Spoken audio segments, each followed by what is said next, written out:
Ooh. Stream in real quick. I woke up from a motherfucking coma. I smoked one earlier. Dog, I ate and it was over with for me. Now I needed to finish trimming. Because I did not finish trimming earlier. Watch some motherfucking Wheedporn. Do that though. Run a little slap real quick while the homies come in. Get on the floor. I need to wake the fuck up. And what song off this new album give me? Oh, I know exactly what's gonna give me. Cursive. Cursive give me energy. On the new album out now, all streaming platforms. Check your boy out. This shit is crazy. Yeah, keep that bitch away from me, my nigga, she too thirsty. All about that paper, I quit the whole cold turkey. Eat a shroom and I start jigging like I'm on a perky. Brought it bitch back, got another one, that hoe won't working. My fans want that new shit, bitch, I might start spinning cursor. I can't fuck with everybody, some of these folk be worse on. Niggas tryna be like me, boy, I treat them like I birthed them. D-boy little designer till you fuck around and shirt one. He say he feel just like me, shit, lil' bro got that work on. He say he want burn some shit, that 5 for that shirt, huh? Mama praying for a nigga, I need to go to church, huh? Devil tryna hold me back, he pussy, that ain't gon' work, huh? Davey on deck, fuck the drought, we flooding the block, ain't running night. Noise the summons finna get high. Fuck you time, my nigga get shot. Pussy don't play with that paper, get popped. Cuckoo gang, too cold, get chopped. Fuck with 5, playing your flop. You living that lady, she look at my style. He got a whole swag for me, bitch, the fuck you bragging about? That nigga dropped the dot, I'm on the way, I'm crashing now. Might put your hoe on the hook and let everybody watch. Who playing by these people part, now I put it on my parts. Running down the who, I ain't worried about none of that. These one must be broke as fuck, cause I be where that money at. He said that he running what? Must be talking about his lips, my nigga, we really do this shit. You ain't really doing shit. Keep that bitch away from me, my nigga, she too thirsty. All about that paper, I quit the whole cold turkey.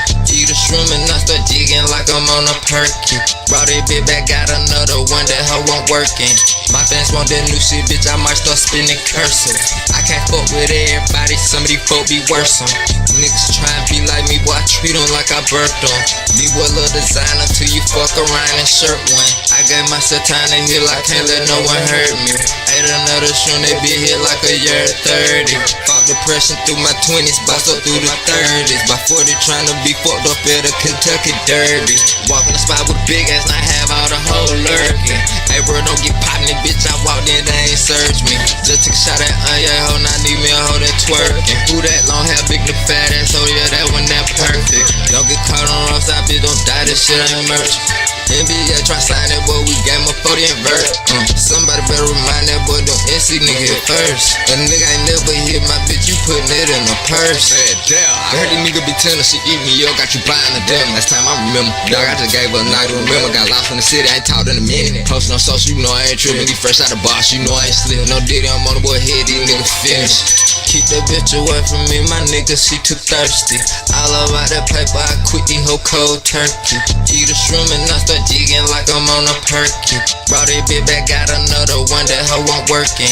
My fans want that new shit, bitch, I might start spinning cursor. I can't fuck with everybody, some of these folk be worse on. Niggas tryna be like me, boy, I treat them like I birthed them. D-boy little designer till you fuck around and shirt one.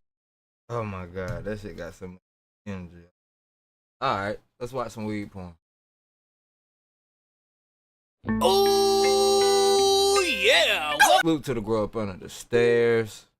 Welcome to the show. I'm your host, Big Daddy Buds, and my co-host Alfred H. Tour. And Alfred H. Tour, and you stumbled upon the Grow Under the Stairs, ladies and gentlemen, Alaska edition, but the Unmasking series. Oh yeah. Let's see, Final Harvest, chopping down 6 frosty ass strains and cat. Yeah. And look, just to start off, we already got a cat. So I'm already delivering on what I'm promised. That bar seems pretty low. True, but I also promised 6 frosty ass plants. So there is room for me to fail in here, you know? Starting as we have been in the past 2 seasons down at my cousin's garage. This is, of course, where we keep all our flowering plants. We chopped down the whole organic side, which is half of the plants we had on last week's video. And on this week's video, we'll be chopping down the rest of the plants, all which have been ran synthetic. We spoke about what I mean when I say organic and synthetic on last week's episode. So if you want more information on that, check that out. But as far as this side is concerned, when it comes to nutrition, we use Jack's 3-2-1 formula. Now this isn't sponsored promotion. As a matter of fact, they turned me down for a partnership. They said no to your dusty ass. They did, but in a nice way. Listen, I'm not a hater, dog. Towards the end of flour, I used their finished formula along with some Epsom salt, and these are the results on screen. Yeah. Sparkling! Yeah, listen, this is just beautiful stuff right here. Since this brings us to the conclusion of this grow, let me give you some more information about the equipment that's been running it. This side was ran on an ebb and flow system. For those unaware, there's a reservoir that holds the water on the side. In this case, a 25-gallon one. And the system itself is on a timer. I have it set to water my plants once a day. And the media I'm using for that is porous enough to allow that to happen without drowning the plant. I am using my own mix of peat and 50% perlite. Normally for this system, people like to run clay pebbles or even cocoa in order to water the plants multiple times per day. We might try that on future grows. As far as venting, for this particular space, we got the 4-inch penis. Really, Alfred? You've used that joke like 5 times. Cause you still got the same penis. The 4-inch inline fan with the carbon filter in order to keep those smells at bay. Also have 2 lights going on this space. The P2000 and the G3000. And all of this is from sponsors of the channel, Spider Farmer. Discount code Alfred should help you save a little bit of money should you be interested in any of that equipment. As we move on to the actual plants that you're here to see. I'm excited! Alright, so am I, man. Listen, we got some fire coming up right now. Fire! Hopefully you're comfortable, you lit something up, man. And let's get into the beauty of these plants. Our first 2 contestants come to us from the good people over there at Sea Canary. And these 2 different plants happen to be living in the same pot. With the pink hue, we got the Miracle Candy. And to the left of her, rocking the green colors, green gang gang, we got the Rainbow Dash. Now, the reason they're both in the same pot is because these are regular seeds. And as we've spoken about before, regular cannabis seeds have a 50-50 chance of being male or female. The plants we smoke are the female. And unless you're planning to make a bunch of seeds, you would normally cull out the male. Which is what I would have done if any of these turned out to be male. But since they both turned out female, they both stayed alive. In the cannabis world, there are also what are called feminized seeds. And that would be another way to ensure that most of the plants that you grow are female. Both of these plants are first time run for this channel, so I don't have a smoke report yet. Oh my god, he used our picture! He did. Listen, the photo of this plant on the website is our photo. How cool is that, bro? Yeah, it's a screen grab from one of our videos. Anyway, the nose for both of these plants are on the sweet side. I'll give you more feedback on that once it's all jarred up and cured. But as of now, out of these 2, I'm leaning more towards the Miracle Candy as far as the nose, structure, and even the color. Everything on this video has been cut at week 11 of flower. Both of these cultivars are recommended to be cut a little early. The Miracle Candy is a 7 to 8 week strain, while the Rainbow Dash is recommended to be cut between 8 and 9 weeks. Yeah, 2 plants down and 4 to go. Now, I've been pushing my plants past the breeder's recommendation date to my last strain. I could tell from running it, it was an 8 to 9 week strain. It finished at 8 weeks. And the breeder said it's an 8 week strain. It did finish at 8 weeks. But I ran it at 9 and I got more weight. This time, the last time, I pushed it all the way to 10 weeks. And I'm pretty sure I'm gonna end up with more weight than last run. But the bud's gonna be more solid, or I'm saying it ain't gonna hurt it. It ain't gonna hurt. So with the Purple Troublemaker, I think the breeder say 9 weeks. And it's on week 11 right now. And still gonna go another week, so I'm gonna push this purple Troublemaker to around 12 weeks. I don't think I'm gonna make it all the way to 13. Motherfucking South, man, what it do, slime? before we move on to the rest of the plants, can I get personal with y'all and tell you a little bit of a story? No, this is a good one. Now, I grew up in a different country all the way to the age of 10, so English is my second language. That's a fact. My man, a whole immigrant. Yeah, listen, I ain't even know English till I was in high school, dog, and that's because they forced me no more ESL classes. That's a fact. Now, I grew up around poverty, and I'm talking about the type of poverty where people walking around with no clothes because they can't afford it. The real shit. Exactly, Alfred. Now, don't let this diamond that you're watching on screen distract you from what I'm saying. That plant look crazy. She do. We'll take it out right now. Don't worry. Anyway, the economy there was so bad that even if you were poor, you could still hire someone that was poorer than you. Because to someone that's walking around naked, if you have clothes on, you're already kind of winning. You dig it? I'm just setting up this. That sounds crazy. So we had this babysitter. And as you could imagine, for anyone in that type of lifestyle, America, aka the land of opportunities, is gold. And by the way, for your viewing pleasure, permanent chimera number 21. This was gifted to me from J Dirt Exotics. Second run for this channel, so you can check last season or previous videos for more information. Let me keep talking about this for a second. From that time, that babysitter's goal has been to get her and her family to the United States for better opportunity, dog. Bro, she even tried to marry my brother and I a few times when we were like 15 just to gain citizenship that way. That's a fact. And not only that, but then she offered her daughter after she became old enough just to try to get into this country. This is serious. My brother hits me up today, man, and guess who he's hanging out with in the United States? Mr. Cooper? With that babysitter, dog. She made it, dog! Legally, dog!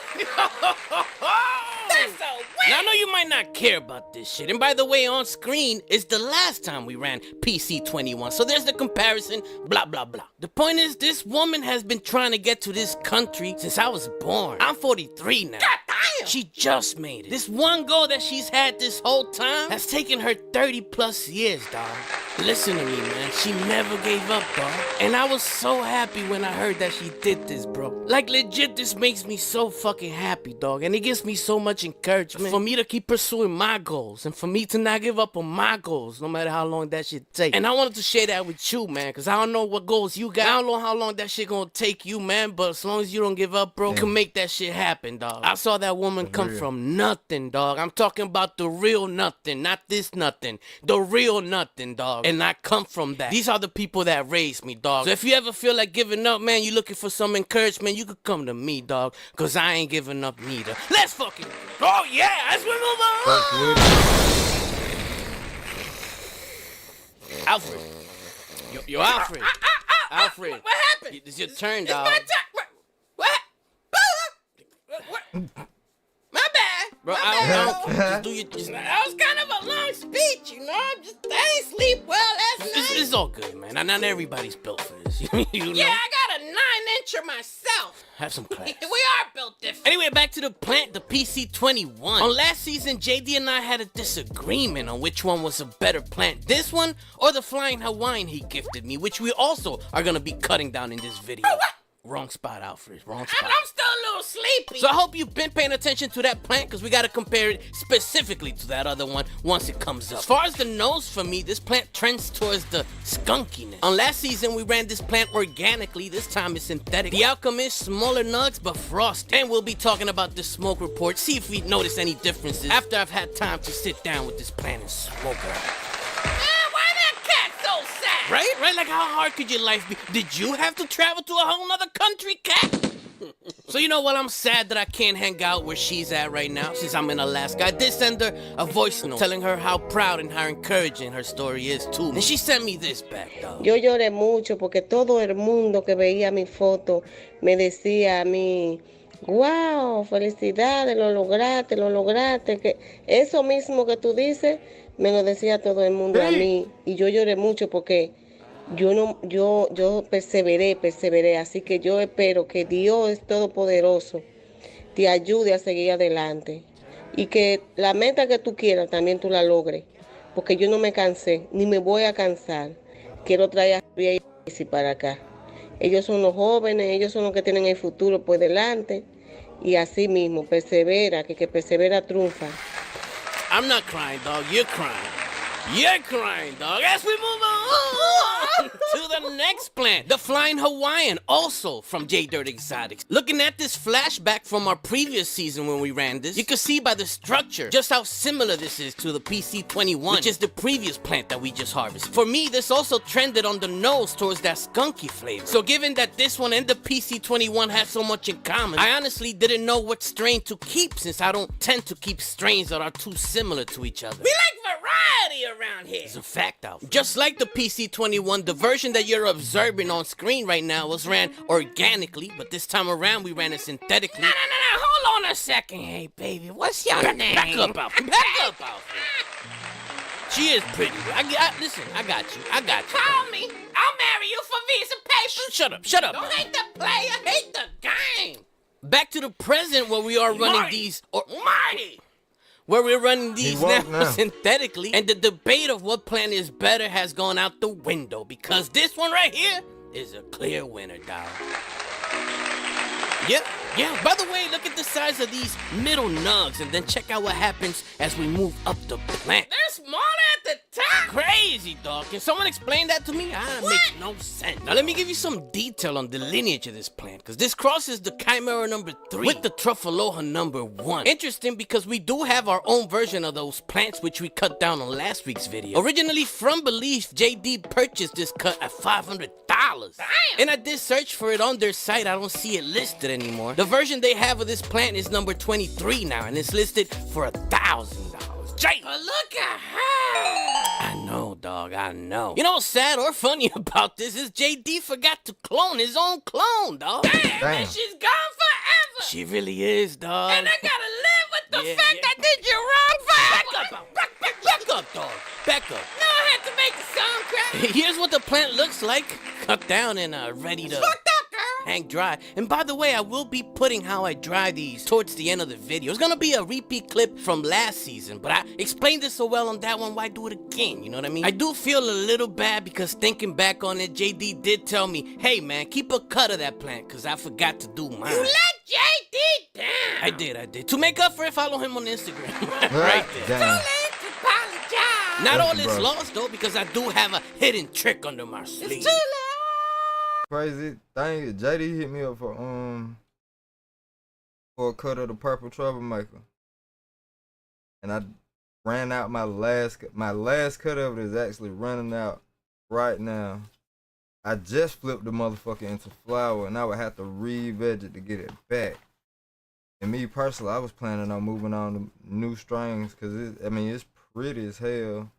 Smoke good too. It's fire. I call it grown man smoke for sure. But one thing that I noticed, it was the second phenotype that I had run. The first phenotype, it didn't turn purple, but it tasted better. Like, in my opinion, it tasted way better. And how I feel like I got 2 more beans. I feel like I could pull a purple one that tastes like number 1. So if I could pull a purple one that tastes like number 1, then I keep it. But just as of right now, like shit, I'm ready to pop some new shit. Damn, I kinda wish I would have kept a cut around just to send it out. I never ever sent a clone before. I kinda want to learn how to do that shit. Learn how to package them up, get them sent out, and be able to ensure that they will make it to somebody alive. But hell, I want to find and do that with some fire though, like some shit that I'm gonna keep in my guard my damn self. Like I said, I don't really want to go out the way I have him going out his way, looking for it, growing it out and running it out when I know for myself I feel like there's some better shit out there. You know what I mean? Yeah. Let's find that shit. Then I start sending shit back and forth. That's more or less how I was thinking about it. I did breed it with my Orangella. Yeah, and I will be running that on next season. So don't worry, JD, I got you. 4 plants down to the go as we move on on to the next one on the list. This is the frozen OG from Robin Hood Genetics. So yeah, now the first thing I want you to notice is how branchy this plant is, because I did over prune, and I do believe the yield suffered tremendously because of that. This is a second time run for this channel, first time being on the very last season, and both of the times this was ran synthetically. So we have a 1-to-1 comparison on this, which is why I can say definitively that we goofed. On screen you are watching footage from the last time we ran it, and yes, I can't say that this is exactly the same structure, but it's definitely not the same size. Look at that. Get in my lungs! The bottom nugs are small on both versions of the plant, but those top nugs, man, leave a lot to be desired for this run. Let me break it down even further. The nug that I'm holding right now is already dry, which means it already lost half its weight in size. And look, it's still bigger than a whole plant that hasn't been dried at all. Come on! Wait, go back to that other plant again real quick. Of course, Alfred. Here we go. This is what it looks like, and my hand there also for reference. How's that bigger than your penis? Come on, Alfred. Yo, the leaves of that are bigger than the nugs you grew this time. Alfred, stop, please. Now my cousin's hand there for reference, so you don't think, I got small hands, you know what I mean? And now, this is today. You know what? Let's move on to the next plant, bro. Let's just move on, man. This is the Cairo from Belief. Alfred, stop. Come on. The Cairo from Belief. Hold on. That. You done, bro? That. I'm good. Ladies and gentlemen, I present to you Magic. Look at that. Dude. Yeah, man, so the Cairo is a plant that we've been running for the last couple of years. So what you are watching on screen is a clone of a clone of a clone of a clone of a clone. On screen is the price range for this plant. I did get this as seed, originally gifted to me by Belief themselves. I planted 2 of these. Right here on video, you could go back to season 4 or whatever that was. And I think that was because I thought this wasn't feminized, which it is. Out of those 2, this was the one that caught my eye the most. So I kept it going. For your viewing pleasure, this is a flashback of last time we ran this plant on season 10. On that season, we ran this organically, so it does have a little bit of a different structure to it, which is more akin to the version of the Cairo that we cut on last week's video. That's right, we had 2 different versions going this time. Okay, I'm back. I'm so sorry about that. I'm sorry now. As far as lineage, this plant mixes the Platinum Punch 13 from in-house genetics and mixes that with the white truff. Some of the features that this plant has that has made me keep it going this long are extremely dense nugs all the way to the bottom of the plant, regardless of how much light it's getting. Of course, the trichome development is out of this world on this one. I love the structure and the colors that it throws. On the nose, however, it leaves a little bit to be desired. While growing it, this plant doesn't smell like much outside of that weed smell. In the jar, it does cure to a little bit of a honey tone, maybe brown sugar if you want to really dig into it. Now that smell that it's lacking is what makes it a perfect candidate to be bred with my orange jello, which is on the works. So yeah, listen, next season's gonna be lit, bro. I'm excited. Me too, Alfred, me too. And we still got a lot to cover, but I do want to take this second out to give a thanks to this dude right here. Macho, what's up with it, bro? I missed this, so we're gonna start this episode off with a bang. Watch the homie video, man, to grow under the stairs. If y'all not subbed, please go sub up to the Grow Under the Stairs. Check them out, man. Support. Welcome to the show. I'm your host, Big Daddy Bhud. Yeah, man, go check out the homie Levels, bro. That dude legit just sat there on his channel and watched my video on his channel, man. Thank you so much, bro. I get so much love in this community, dog. I might not got money, bro, but I'm rich in love. That's a fact. Now, I hope you know I check out all the comments that y'all leave in the videos. I might not respond to all of them because it's a lot, but I do check all of them out. Oh, that could have been the cover, too. The whole video could be a cover. This whole video could be a cover, man. It's beauty. But anyway, point is, I was checking out the comments, and there was this one dude that I wanted to shout out, man, who went all the way back to my very first video and legitimately did a marathon of just watching and commenting every single one of them. God, man, thank you, bro. What the Oh, here, a real one. It's a fact, bro. This is crazy out here. Now, the final portion of this video is gonna be me showing you how I dry these plants. But before then, just wanted to bring to your attention that platforms like this don't let me monetize this content. So if you wanna see me keep doing this and you wanna be invested in my success, this is how you could help out by joining Patreon. Patreon is a platform where you could donate $3, $5, $10 a month to help people like me keep doing their work. And I wanna give a thanks to the people that do that. People like E.T. Grown Home. Oh, that's funny. Also joining this week, 423s with an apostrophe? Hey, thank you, dog. And here's a cool name. Let's see how old some of you are. We also got joining Topo Gigio. Y'all remember that? There's a little mouse and stuff, man. Come on, y'all don't know about that. Y'all don't know about that. You too young. Let me tell you something. In my country, they used to play that show, which is Italian, but they would do it in Spanish. Shout outs to this new member, IBLB65. Listen, I don't do Morse code, dog. Thank you, man. And finally, the last one we got is Mass Defective, man. I appreciate all of y'all, man, for your love. I appreciate it so much. Really helps out. Now, a while back, I did let you guys know that I was only gonna put 100 people on this board. Once it's filled out, the rest of y'all just gonna be shouted out on screen. This is the Wall of Fame. I got 15 spots left. If you wanna be part of this memorabilia, Stop it! Listen, this is history here. Then go ahead and join up. Now, you don't get nothing for joining. That's just you showing me support for what I do, and I appreciate it. Now, let's finish this thing. For now, let's get to some learning. Drawing 101, baby. That what Brian whispered in your ear. Alfred, be serious for a second. Time to dry one-on-one, big Yo, stop. Stop, Alfred. For the drying process, the numbers I aim for are 60% relative humidity and a temperature of around 60 Fahrenheit. While you can't hang the whole plant to dry, I use this little contraption, which is a sock hanger normally, to hang my plant one branch at a time. Along with cutting the fan leaves, this reduces the amount of work I have to do when it's time to trim. I control the high humidity by having a whole room dehumidifier set to 60. In contrast, if my humidity's too low, I use the old pot of dirt that these plants came from, add a little water to them, and place them inside the room. In both scenarios, I always have a rotating fan in the bottom of the tent circulating the air for it. Just make sure that it's not hitting the nugs or it will dry your weed too fast. Quick tip, if you live in a place where the humidity is normally too low, it's probably best to hang the plant whole and not to trim off all of the fan in order to slow down the drying process. The opposite is true. A good window to aim for as far as drying time is 7 to 14 days. My plants tend to land around that 10 range. There you go, man. What a video, dog. Listen, I told you I'm the best. I showed y'all before. I told y'all before. Hope you enjoyed yourself, man. The best thing you can do is share this, like it. You know the deal, man. I'll see you guys later. So just a warning, you're about to watch a video about plants.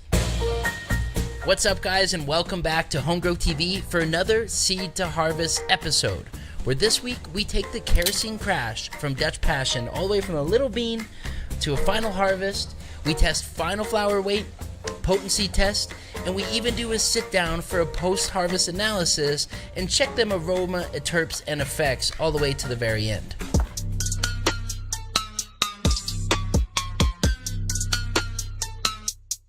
Of course, we'll dive through the cultivar history, the breeder history, and any other interesting facts about the parent genetics. So if you're brand new to the channel, welcome to Homegrow TV. Go ahead and subscribe now if you guys haven't already, because we got a ton of grow content coming this year. This format for this video is going to be quick, right to the point for a nice little review of this kerosene crash. Let me know down in the comments what your guys' favorite part was of the episode, and without further ado, let's jump into it.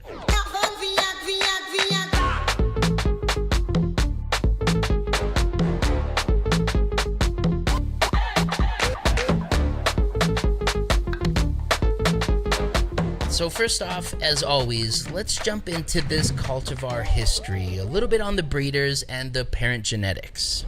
So the strain that we're going to be reviewing today is called Kerosene Crash from Dutch Passion. This is a cross of Gorilla Glue number 4 to Sherbert. According to Dutch Passion, this is the most pungent and most powerful strain in their collection. And this strain was created by crossing that GG number 4 with a male of Sherbert. Both parents are known worldwide for their potent buds and strong aroma. GG number 4 leans towards that earthy, sour, gassy. Sherbert is a little sweeter and fruitier. And yeah, they said it perfectly. Both of these strains, both parent genetics, that Gorilla Glue number 4 and the Sherbert, have been used in countless crosses. And probably for good reason. These are famously known to be already classic strains, right? When we dive through in a little bit through the higher book, They're not even new strains, they're now considered classic strains with a very deep and rich history. Both varieties are bestsellers in the US and have amassed a large number of fans and repeat growers. The Dutch Passion Cross combines the best of both of these worlds, ensuring that the potent aromatic nature of both strains is preserved. They say to expect wonderful smelling buds, which are so pungent that the ordinary plastic Ziploc bags just simply cannot contain the penetrating aroma. They say most phenotypes will lean more towards the earthy, gassy side, but there are also some phenotypes that lean a little towards the Sherbert's fruity, sometimes sweety, citrusy side. So this is something we're definitely going to be putting to the test and see what side of the parent genetics are these phenos going to be leaning on. My personal goal for this is to find something that truly represents those Gorilla Glue No. 4 terps, but hopefully get some of that crazy frost and oomph from the Sherbert. You see, when we dive in deeper to the parent genetics, specifically starting with the Gorilla Glue No. 4, if we flip to page 118 in the higher book from Dan Michaels and Eric Nudshot's, by the way guys, this has quickly become my favorite reference guide when it comes to different cultivars, as it just highlights so many different cultivars, old and new, inside of this higher book. The cool thing about Gorilla Glue, not only does it have its full 2-page, with the catalog bud and then the information, but it also has a personal story written by the original creator, Dan Peabody, aka Josie Grizz Wales. The lineage inside GG4 is Sour Dub crossed to Chem's sister, and then that was crossed to the Chocolate Diesel. The terpenes on this should be caryophyllene, myrcene, humulene, and limonene. On the sensory, we should be getting that earthy, chocolate, pine, woody, sour gas chemical. GG4, or Original Glue, formerly known as Gorilla Glue, may have been named after its greasy, resin-soaked flowers that stick to your fingers. But if you're not careful, this beast will cement you to the chair. Mourned by the cannabis world after his 2020 passing, Don Peabody was the outlaw who combined several diesel hybrids into this ultra-high potency strain that's regular in competitions, dispensaries, and breeders' toolboxes around the world, right? Like, this is probably one of the most famous and heard about strains now in the last decade.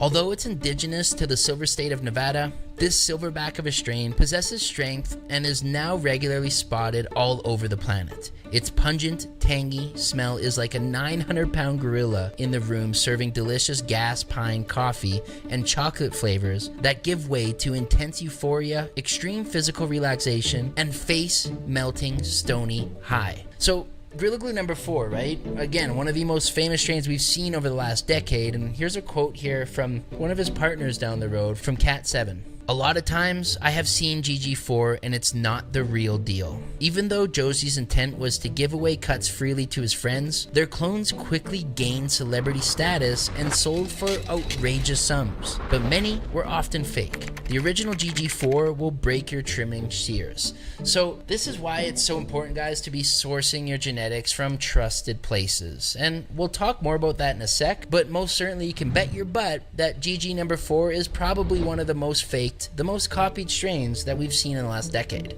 Again, huge shout out to the creators of the higher book, Dan Michaels and Eric Nudshots. Absolutely love just sitting having a coffee in the morning and reading up on some of these things, as well as it's become a main tool when I go to search for new cultivars. I look at the parent genetics, I dive through there, and often, if not find the parent genetics, you'll find the grandparent genetics in here and get a real deal story, with an actual write-up and an actual bud picture so you can kind of reference, right?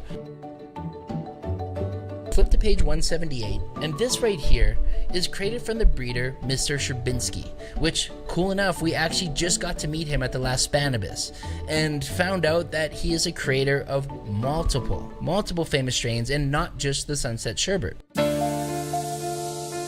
Right, this is a lineage of the Girl Scout cookies crossed to pink panties, and the terpenes, caryophyllene, limonene, lilanol, myrcene, and humulene. The sensory on the sherbet should be sherbet, bubblegum, fruity, berries, forest, sweet, citrus, earthy, and minty. The common effects: uplifted, creativity, social, happy, relaxed, and euphoric and focused. Amazing. Another strain that we would have seen in so many crosses before, things that we've tested in crosses before, such as the McCombs Tulip. So the story behind this one is Mario Guzman, aka Mr. Sherbinsky, created one for the ages when he crossed a gifted cut of Girl Scout cookies with his first ever breeding project, a citrus-forward strain he dubbed Pink Panties. Inheriting sweet berries and earthy mint flavors from the esteemed parent Girl Scout cookies, the Sunset Sherbet builds on this complexity with layers of citrus, acai, and bubblegum that create a sensory experience behind its name. Sherbet provides only good vibes with a soothing full body buzz paired with an uplifting high that keeps your alert, focused, and motivated to seize the day.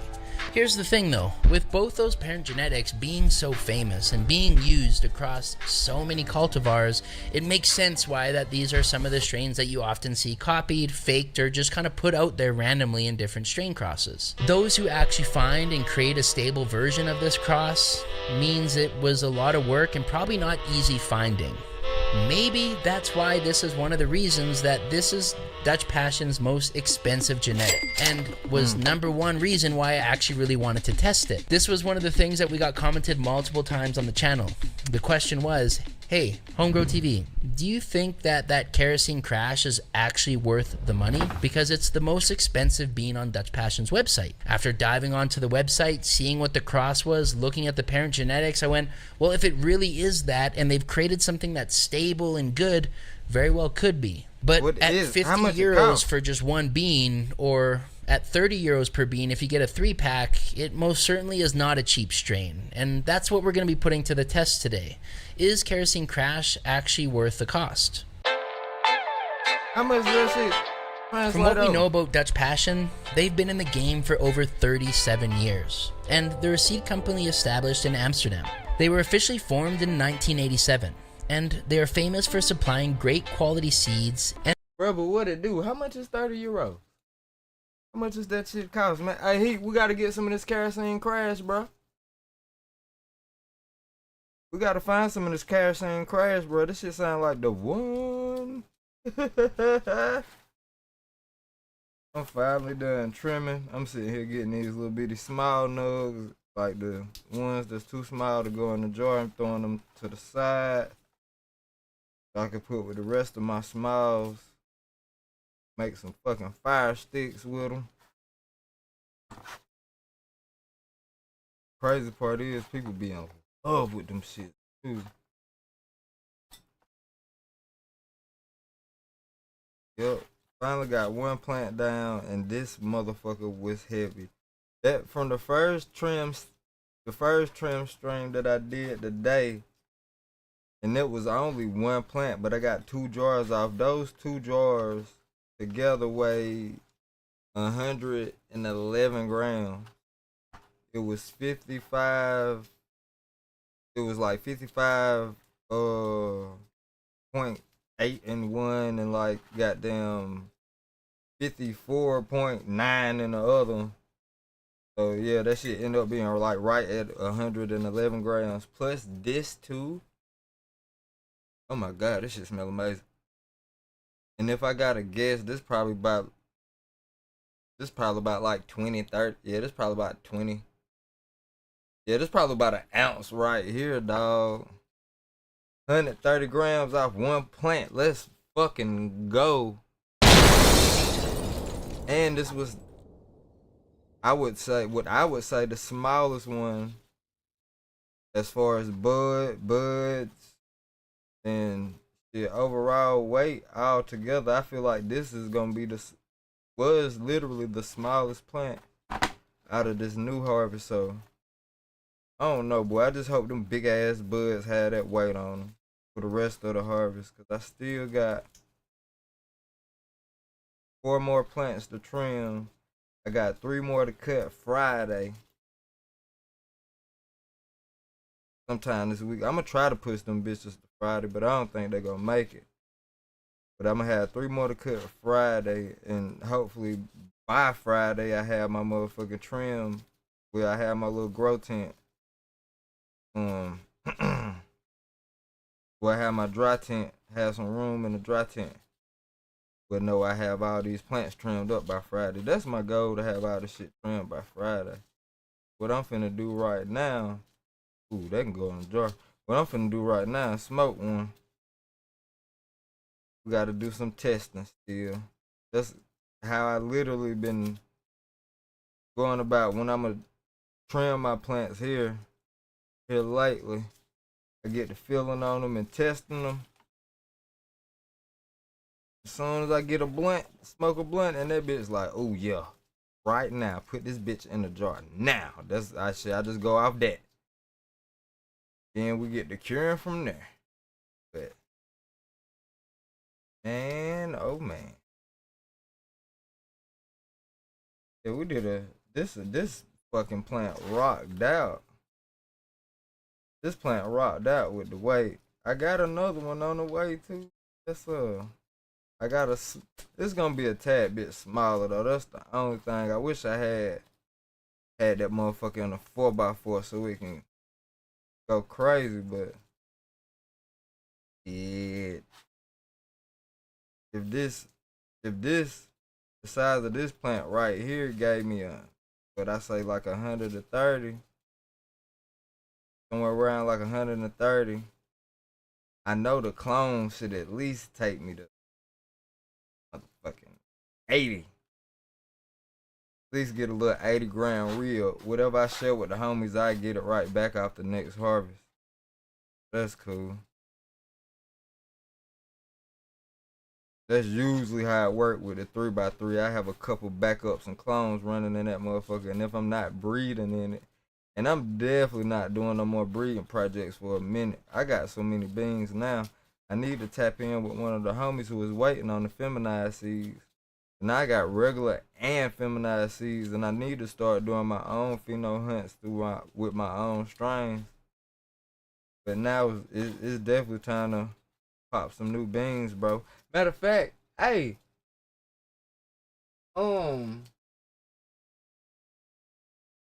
did Mountain Fire Genetics hit you up, bro? I forgot, bro. The Mountain, I forgot, bro, name. But it's like Mountain Fire, Mountain Grow Fire Mountain Garden. Did bro send you some shit, bro? Cause he hit me up and asked me for the address, and I sent it to him, and I ain't heard from him since. And I meant to hit you up before I even sent him the address, but he told me he had hit you up to send you some beans too. But I started thinking, I'm like, damn, I gotta tap in and check Macho out. Well, I gotta look on look through the Instagram and look through everything to see if he ever sent you some shit. Oh, this motherfucker collecting addresses, or we need to watch our back. You know what I'm saying? Did he ever send you some shit? Oh, I need to reverse, I need to find this motherfucker. I need to find him before he find us. He ain't never sent you shit. Nah. Yeah. We're gonna stay on that motherfucking P's and Q's. Down I got damn P's and Q's till we find dude out. Cause I sent this ass my address tripping. Not the home address, that's the business address where I get shit in at.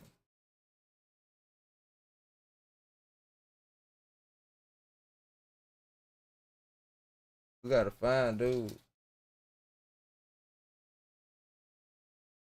That's what I'm saying. No, I ain't get that nigga your address, asshole. Hell no, I ain't get that nigga your address, asshole. I was wondering, did he ever hit you up to send you beans?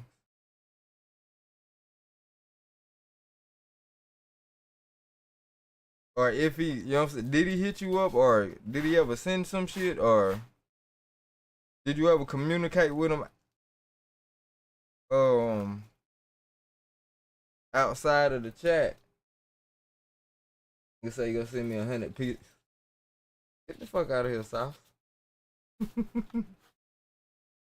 Man, I don't want to see pizza again. That was the last thing I ate. And I felt sick. That's exactly why I'm up now. That pizza just fucked me up. Had a real bad run-in with some pizza. But boom, I got this shit together. Got this shit together.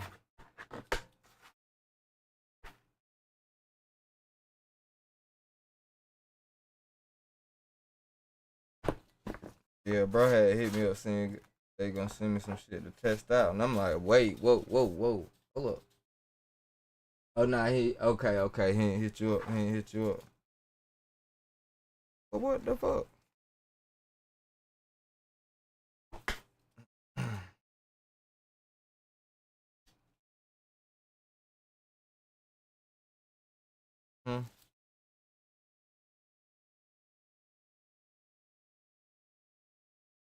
Time to smoke one, you guys.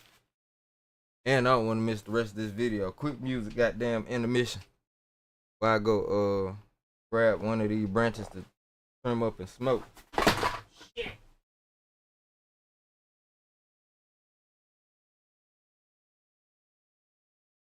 Bro, that shit smells so goddamn good. We smoking fresh off the press tonight. Smoking fresh off the motherfucking press tonight. Oh, bullshit. This shit do be smelling good though, y'all. For real. That shit be smelling amazing, chief.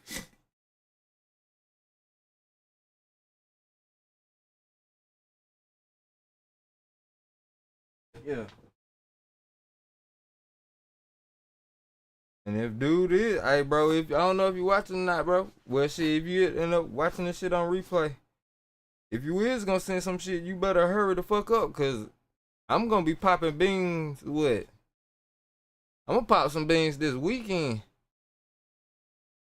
So whatever ain't in, shit, fuck it. And I'm popping all new shit. I ain't even popping the fucking crosses I just made yet. Well, you know what? Yes, I am. Which one of them bitches? It's one of them bitches I gotta try. It's one of them bitches I gotta cross up, like, gotta run out, because one of them motherfuckers came out about blood raw.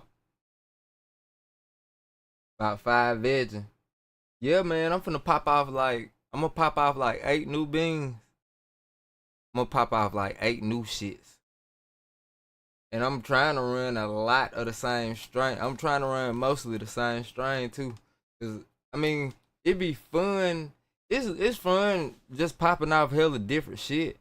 But still, I get so fucking pissed with like one plant, or let's say if I pop 8 beans and we only running fucking 4 per tent.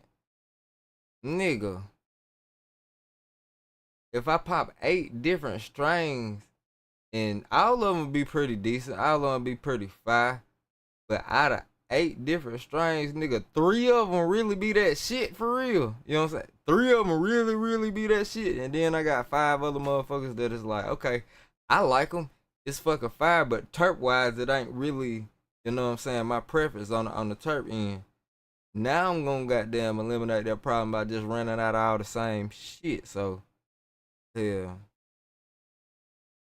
Only problem that's gonna come with that, if I don't like the shit, I'm gonna be stuck with a gang of goddamn weed that I'm just like, fuck, I can't wait till the next weed run. But that's not really a problem. I mean, that's a good and a bad problem. Cause at the same sense, I might be like, about it, but the next motherfucker be like, bro, that's that shit. I love that shit. I want more of that shit. And that happens damn near every time. The shit that I don't like that much, everybody else be in love with that shit. And the shit that I be in love with, I be stingy than a motherfucker, so it really don't matter. You know what I'm saying? I make sure I get me, goddamn. Fuck that. But, yeah. Matter of fact, let me go get me some more of that shit that I love like that. Like, cause that peach crescendo, man, nigga, that peach crescendo is one of them ones. And I feel like smoking some of that. Right the fuck now. That and the mob only runs, boy. God damn it, the mob only runs. I think I want to smoke some of that. I want to smoke both them bitches. I don't know, I'm just goddamn growing that bitch, it's dark here. I can't even see which one what's what and which one which. I'm just go cut a branch off and get the smoke. Fuck it. Man, I'll be right back. We're gonna make a cross with that sunny batter. Ooh, and strawberry milk cookies. Send me them, let me get them, man.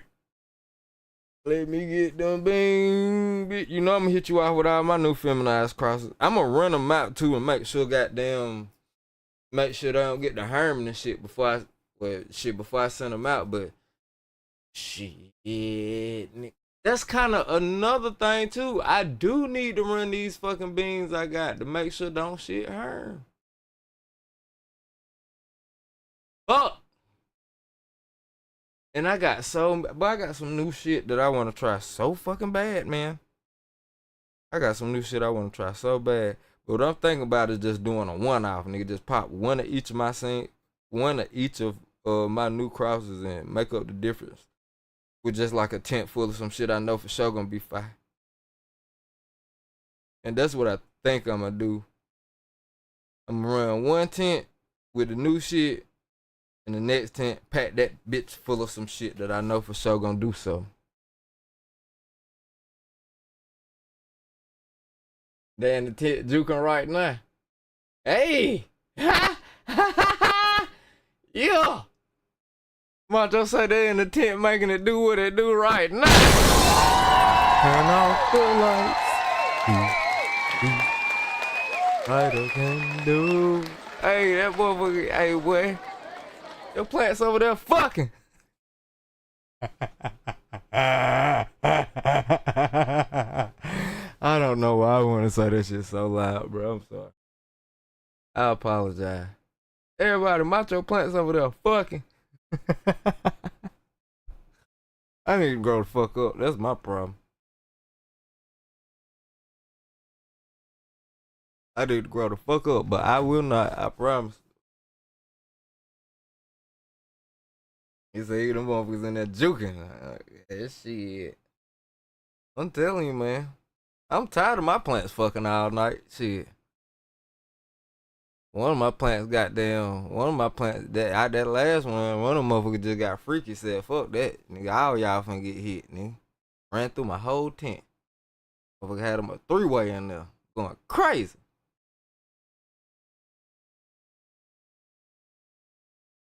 Matter of fact, come to think about it, there were 5 plants in that bitch. It was more than a three-way, boy. Them motherfuckers were getting stupid. Oh, I'll be right back, fool. They having sex.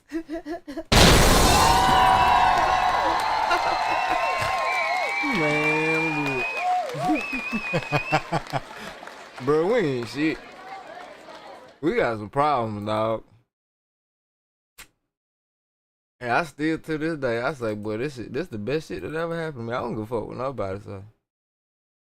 Growing and shit outside of like my kids, you know what I'm saying? I feel like you gotta say that shit, you know what I mean? Just cause you gotta say that shit, but nigga, outside of my kids, nigga, this shit the best shit that ever happened to me. I don't give no fuck. It's like growing weed where in order, nigga, it's like my kids is losing my virginity and growing weed. Best shit that ever happened. In that order.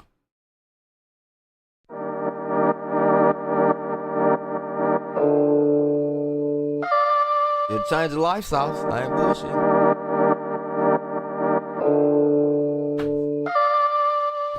Fat back, bubble runs, hit it twice, maybe once. Purple punch, peach crescendo, crisscross, make it jump. Everybody want on some peach berry bubble gum. Hell yeah, that yummy, peach berry bubble gum. In the street, comfortable. They know I got heat scared. Everybody roll me, cause I got that peach berry. Then I hit the streets with that motherfucking peach berry. Die hoes eating meat for that motherfucking peach berry. I can't even sleep, all I'm thinking about is peach berry. Sunday I'ma preach by that motherfucking peach berry. Let a nigga speak by that motherfucking peach berry. You ain't mob, I'm creeping by that motherfucking peach berry. You ain't get it from me, there ain't no motherfucking peach berry. Boy, this shit get deep by that motherfucking peach berry. I'm talking like 6 feet by that motherfucking peach berry. It is, but ain't shit sweet by that motherfucking peach berry. Nah, I'm talking like, bro, if that shit ain't come from my hands to your backwood, or like from my hand to your garden, or from one of my dogs, like from me, that ain't no motherfucking peach. Now I'm right back on the peach berry. The boy in my jack for the peach berry. There go another notification. It's coming in March. They patiently waiting. The conversation is peach berry. Want them a sack of the peach berry. I might get attacked for the peach berry. I ain't even playing my phone, still jumping in peach berry. Got a nigga on the something. I ain't even hit him with the ooh la la. Yeah, bro, if you know me, I keep me some fly shit. Can't give him everything back to the peach. Gotta pack a note, head straight to the beach. Try and get my dogs in the groove like me. I'm taxing the flowers, love on seeds. Boy, they gotta pay to play, no tears. I been in the lab for years. Now I'm just shifting gears. Had to face all my fears. Now I'm trying to right my wrongs, so I snap out of that song. Spitting by the highs and lows. Same shit, new commode. Like, I done had everything, including your hoe. Then lost everything, including control, but never losing my soul. We talking life, dog, you know how it go. You only get one, I'm put here to grow. Shit, what you here for? Don't think about this shit too long, bro.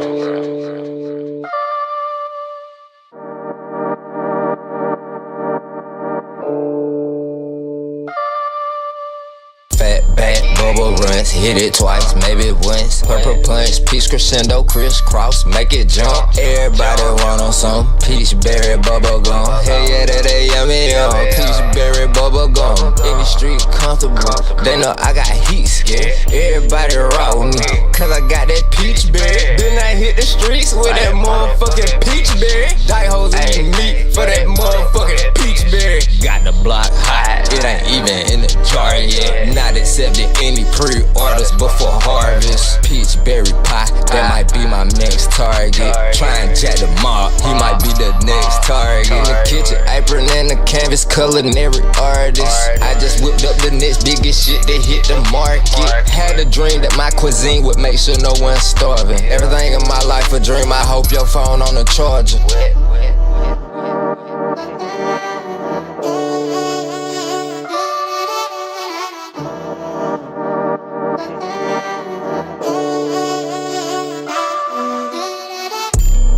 I got it, yeah, they smell it and say, yeah. Hit it in the head, yeah, the peach berry, hell yeah. The mama got it, yeah, I'm falling out like hell yeah. Strapped up with it, yeah, that bitch ain't like my hell yeah. Pass the rock, then spit the block, now I'm Sebastian Telfair. Your baby daddy was broken, his mama was on welfare. I can't rock with a nigga out, I think you gon' tell ya. No else on my pork car, pussy ass nigga, I ain't no failure. I'ma get rich or die trying by the peach berry, I ain't lying. In the club on my birthday, I ain't getting shot now time. I be turned on Thursday, cause the weekend grind time. Everybody finna get paid, bitch, you know I'm finna get mine. Yeah, I been waiting on my turn, dog, might take a little more time. And I'm quick to kick a nigga bitch out the mix, she just left from Pound Town. Soon as the peach bubble gum hit the streets, you know it's going down. Yeah, bitch, we finna get rich, I'ma play this shit while I blow out the pound.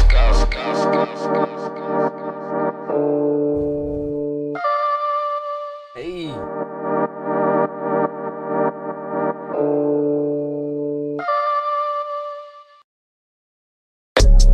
I keep a fat one, rolled up, she say she like dope, boys, I gotta get to know her. Give her what she need to set her free, I won't control her. Now I got a gas up, she walking with her nose up.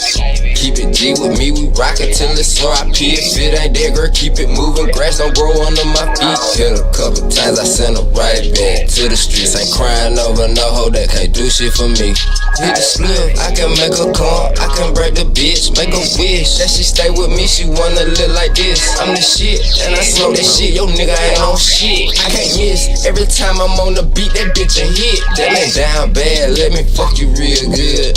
That boy act like he wanna do something, wish that pussy would. I'm dropping packs off in your hood all day, you know what I'm on. Them niggas smell a nigga coming, all I blow is strong. We don't do no hiding, baby. Supreme ass on, no sliding, baby. Two-tone fit that a vibe. Come on, all black bitch better hide. The hate so loud, but the love too quiet. You with your girl, now you wanna get violent. Man, damn, stiff on your bitch, I don't care about the mileage. Everything low-key, I'm moving in silence. Coming up my life with money and violence. I got some demons inside, I don't hide them. Nobody perfect, so what is the problem? Guess they don't really like how I'm coming. Nigga flip-flop, ain't even a song. These niggas pussy can't fuck with none of them. Looking for hits, so I'm back with another one. But they gon' hate you, but they gon' love you first. Don't let it break you. You gotta show your work and stay grateful for everything you get. But it's on the mall, I ain't like G shit. Whoa, let's go. I keep a fat one, rolled up, she say she like dope, boys, I gotta get to know her. Give her when she need to set her free, I won't control her. Now I got a gas up, she walking with her nose up. Keep it G with me, we rockin' till it's RIP. If it ain't that, girl, keep it moving. Grass don't grow under my feet. Hit a couple times, I send her right back to the streets. Ain't crying over no hoe that can't do shit for me. Like a pit, I locked up the game, say we shaking big. Pop my cheddar, I want all my letters, they be baking bits. Crazy big, yo man threw a fit, I'm in here dropping hits. Dropping fast, soon as he drop the low, that bitch won't drop a diss. I been doing my thing, 2024 Rick James. Yo, I hit the track and make flame, better go remember my name. Hey, let's go. Tangle the underground, call the best of shit, pimp see me Wayne. I ain't one of these bum man nigga that's on that big baggy out for change. Still count my blessings too. Just been by everything, but rip it not like what that do. I'm thinking past, bill paid and the mortgage too. I got my babies in the mall, I let her act a fool. Don't judge me, bitch, I won't judge you. It's Big Davey, gotta put God first, cause the world going crazy. And there's too many followers, ain't got no sense of self. That's why it's MOB forever, fuck everybody else. But they gon' hate you, but they gon' love you first, don't let it break you. You gotta show your work and stay grateful for everything you get. But it's on the mall, I ain't like G shit, whoa. Let's go. That shit hard. That shit hard. Let's motherfucking. I was just about to say, boy, it's about time for a new album, ain't it? I just dropped like last week, week before last. Either last week, week before last, if not fucking both. I've been getting real active with the fucking music, dawg. That shit get addictive, though. I ain't gonna fake. Album mode get addictive. And I usually pop off and catch the bug after new harvest. I definitely catch that motherfucker bug after a new harvest, so yeah. We're gonna see what this Mob Only Rinse. I meant to grab some Peach Crescendo, but it's definitely Mob Only Rinse. Oh my god. Ooh, let's see how this run turned out. I be getting excited even if it's the same strain, cause the shit don't do nothing but get better. You feel like it does nothing but get better. And it went this. It was sticky last time, but it's stickier this time. You know what I'm saying? Yo, like, it was definitely stickier last time, but this time it's sticky and dense as fuck. I wanted to get it a little bit denser. Cause last time I do believe I pulled it at week 9. This time it went to week 10. Oh yeah, boy. Yeah, it did go a little bit longer this time. And I put some new shit. Well, not some new shit in the mix. I don't think I was using Humboldt Sweet and Sticky last time. I was just using a fruit sweetener. I wasn't using both. This time I used both Humboldt Sweet and Sticky and the fruit sweetener. And I ain't gonna lie. I think that shit turned it. Yeah. I think it turned it up. And these sweeteners that I'm talking about, they all organic sugars and nectars. You can look at the back of the motherfucking, look at the ingredients and recognize everything that's on there. So that's why I've been using it.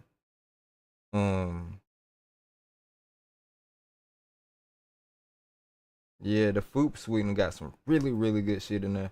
You can damn near like, I would like to believe you could motherfucking use that fruit sweetener in your drinks. Like, hold that shit up with something in human consumption straight out the fucking bottle. All that good shit that I seen in the fruit sweetener. But yep. And I think that's why this bitch was leaking with weed like that too. And I'm putting too much weed in here. I just learned something about rolling like blunts that's too big. When you roll blunts that's too big, the cherry is bigger if the cherry bigger, it burn at a higher temperature. Of course, burn off the terps faster. So instead of having a big super goddamn gorilla monkey blunt, like, you know what I'm saying, instead of your blunt like a big ass monkey finger, you kind of want that bitch about the size of a pencil. You know what I'm saying? Not like a super thin ass blunt, but like, well, yeah, I say like a little fatter, a little bigger than a pencil to get the goddamn. And this is with joints or blunts, joints and or blunts. But yeah, you want that motherfucker like the size of a marker, nigga. You want that bitch right, like, yeah, about the size of a Sharpie. You know what I'm saying? Get the maximum perpage off that bitch.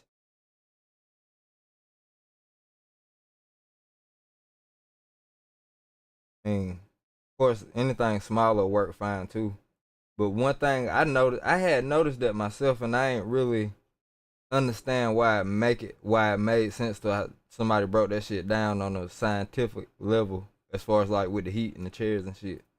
I noticed that when I rolled it, I wouldn't say skimp, but when I rolled smaller blunts, I feel like I could taste the weed better, and that shit did not make sense. But you know what I'm saying? I'm telling you, yeah, just try it. Let's fucking try it. I don't know how fat y'all be rolling them, but I did notice myself when I smoke with other people that don't grow, they gotta buy their weed. Of course, they be a tad bit more conservative with their blunt size, and I'm like, damn, why the fuck everybody blunts taste better than mine? And I'm sitting over here rolling these bitches the same size as my goddamn thumb. And that was my problem. I got away from, you know what I'm saying, got away from being conservative. I'm thinking the more weed I put in this bitch, the more I'm be able to taste it, and that's just not the case. Just not the case. And I done rolled this motherfucker too big, but fuck it. You know what I'm saying? Bad habits hard to break. Bad habits hard. Definitely rolled this bitch a little too big.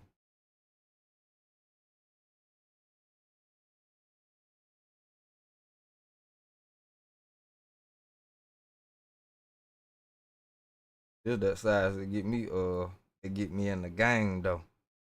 It's that game time size, right? Well, you know what? Actually, no, this bitch it's a little bit big. Pause.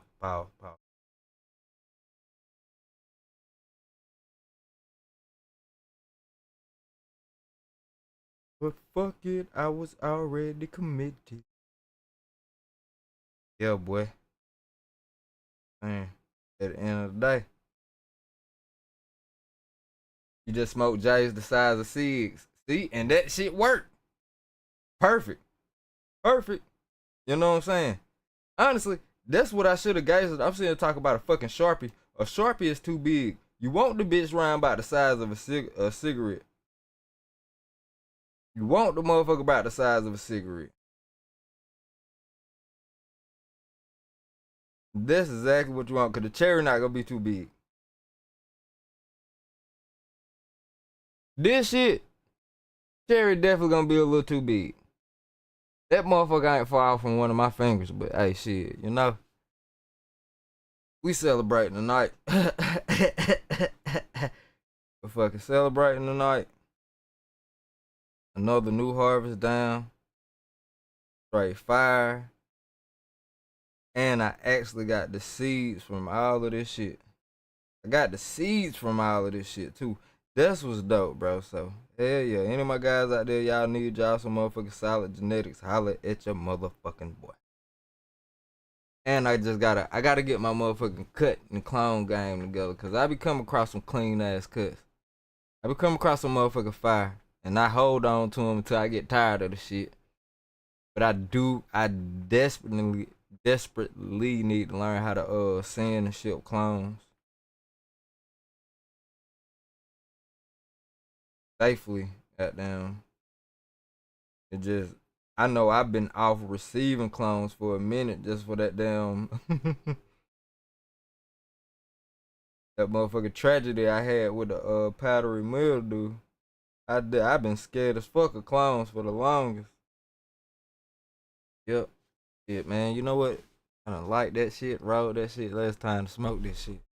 I don't need all this extra light either. Got the torchy on deck. I'm excited. Motherfucking excited. Let's get it. Cheers, everybody. And being the original inventors of feminized seed back in 1997. Pretty cool to see a deep dive on their history, and we talked a little bit about it on the Macomb's Tulip episode, but this was founded by Hank Van Dalen back in 1987. Prior to this, since the 1970s, Hank had been busy collecting and breeding seeds. You see, he was a biology student at the Amsterdam University, and back in those days, there was flowers being imported into Amsterdam from all The mob runts is still runting. These bitches is still.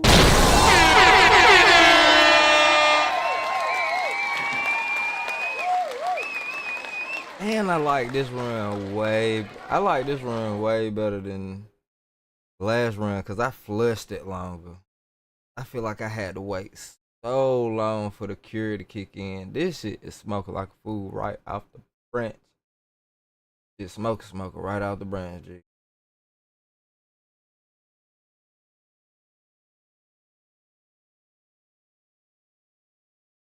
And when that cure set in, oh my god. This ain't got none of the, it ain't got no bite, like.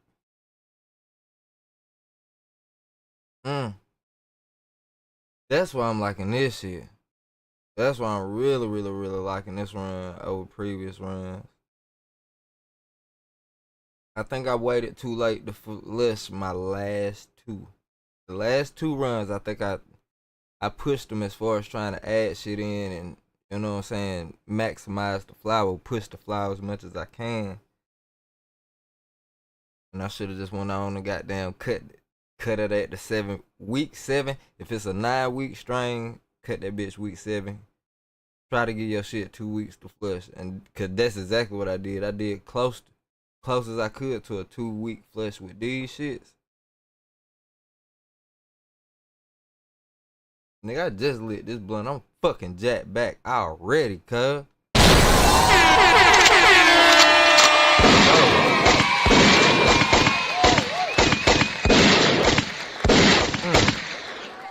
Pressure, too. Behind the eyes pressure, nigga. Straight pressure behind my eyeballs, nigga. That's why they mob only rent. That's why I stamped this with the. That's why I had to put the mob only on this, cuz. I had to put the mob only on this, bro. Hey, you know what I'm saying? You know this day forward, bro. If I put mob only in front of any goddamn thing, any strain name, anything that I create, that motherfucker, that bitch it, bro. It's gonna check all the boards for you. You know what I'm saying? It's gonna do what the fuck it do every time, bro. Hell yeah. That shit say mob only is fucking stamp, cuz. Oh my god.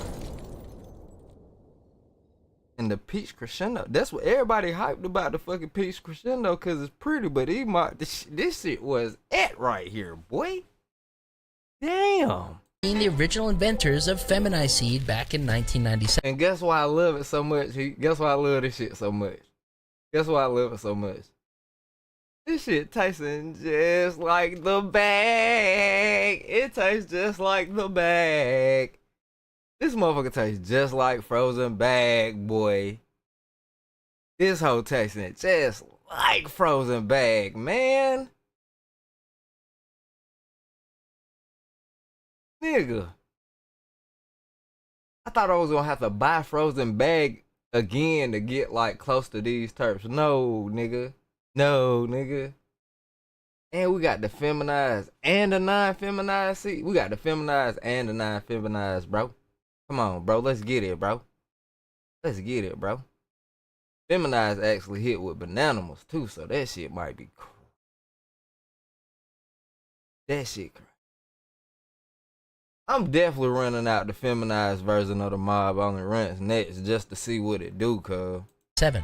Pretty cool to see a deep dive on their history. And we talked a little bit about it on Macomb's Tulip episode, but this was founded by Hank Van Dalen back in 1987. Prior to this, since the 1970s, Hank had been busy collecting and breeding seeds. You see, he was a biology student at the Amsterdam University. And back in those days, there was flowers being imported into Amsterdam from all over the world, right? You had buds coming from Africa, Asia, Latin America, and even North America, making Amsterdam probably the best central hub worldwide for a different combination of flavors all coming to the same place. This is what allowed Hank Van Dalen to start experimenting different crosses and what would happen when you cross this with that. These varieties were often quite different in terms of effect and quality. And all these seeds that he had been collecting became the basis of the early Dutch Passion breeding project. So we know we definitely have a breeder that's been in the game for a long time and has a really high reputation. As the leader of the Dutch Passion Seed Company for 25 years, Hank Van Dalen has been gathering and selecting the best cannabis. Bro, I'm not gonna fake, bro. I love that it's new breeders like myself, Macho, getting his feet wet with. I love that it's new breeders that's taking hard work from those before us and putting in that grind. But dog, I tell you what, man, next time I do a bean haul, if them folks weren't doing this shit before it was legal to do this shit, I'm just, you know what I'm saying? I'ma definitely go with a Dutch Passion or a fucking, maybe a Barney's Farm, like something. I'm definitely gonna go with a old school OG breeder who got some of these land races in their archives or who been working off land race strains. And it's, you know what I mean, it ain't hard to find out what breeders been around for a while or who been dealing with what, who got what. Especially thanks to guys like Homegrow TV who, you know what I'm saying, breaking down the lineage and putting the information out there. Making the job a tad bit easier for guys like myself who trying to find other growers and breeders who, you know what I'm saying, incorporating OG strains and land races and they newer crosses. So hell yeah, bro. I'm definitely gonna be like more or less on a hunt with this new bean haul that I get. Cause every time I get to buying beans, that shit is kind of like shoes, man. You know what I'm saying? I buy 2-3, get 2-3 strains in, then I see 2-3 more shits. Then I want to try them. My homies pop up with some shit, and I'm like, hey, bro, let's trade. As soon as I get to buying beans, that shit get bad. But I'm definitely want to check out some shit that Dutch Passion got. I want to check out Dutch Passion. For shit, sure. And I want to check out DNA shit too. Heard DNA been around for a while and got some heavy shit too.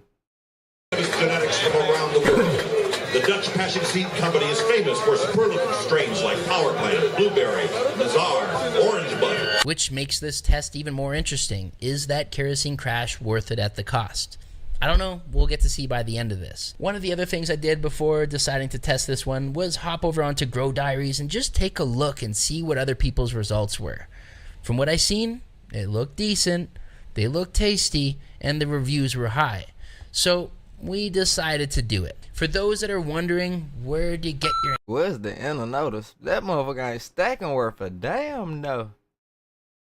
I don't look like some like small plants with a lot of inner notice spacing. And the number one place that we started recommending to get all your beans at, Seedsman. So yeah, they've been in the game now since 2002, over 2 decades, and is a very trusted source when it comes to international shipping. So whether you're one of the grow bros in Germany that just went legal like 8 weeks ago, or whether you're one of the grow bros up in North America that is looking to test some of this European dank, Seedsman is... Bro, I want to check out Lit Farms. I know Lit Farms got some fucking fire. I still want to check out Envy and Exotic Genetics. 2 different. Envy got this Tim Treeblow shit that I want to try, dog. Just off the name, you know what I'm saying? Tim Treeblow. Pause. It's a Christmas tree cross And the strain is called Christmas tree. And see, you know I done told a story about smoking Christmas tree weed before, nigga. Like, you can smoke and fucking close your eyes and see, smell, and taste Christmas. Christmas lights, the trees, every motherfucking thing, like. And that Tim Treebolo shit got it is Christmas tree crossed with blow pops. And I don't know if that shit's still around, but I want to get my hands on that shit. It was just like that bitch was $150 a pack of seeds though. That motherfucker $150 for the pack, nigga. I'm like, God damn. And Exotic got that Vice City shit that I want to try. It's called Vice City, bro. That shit sound crazy. And the pictures look the pictures look crazy. Purple, crazy purple and pink plant.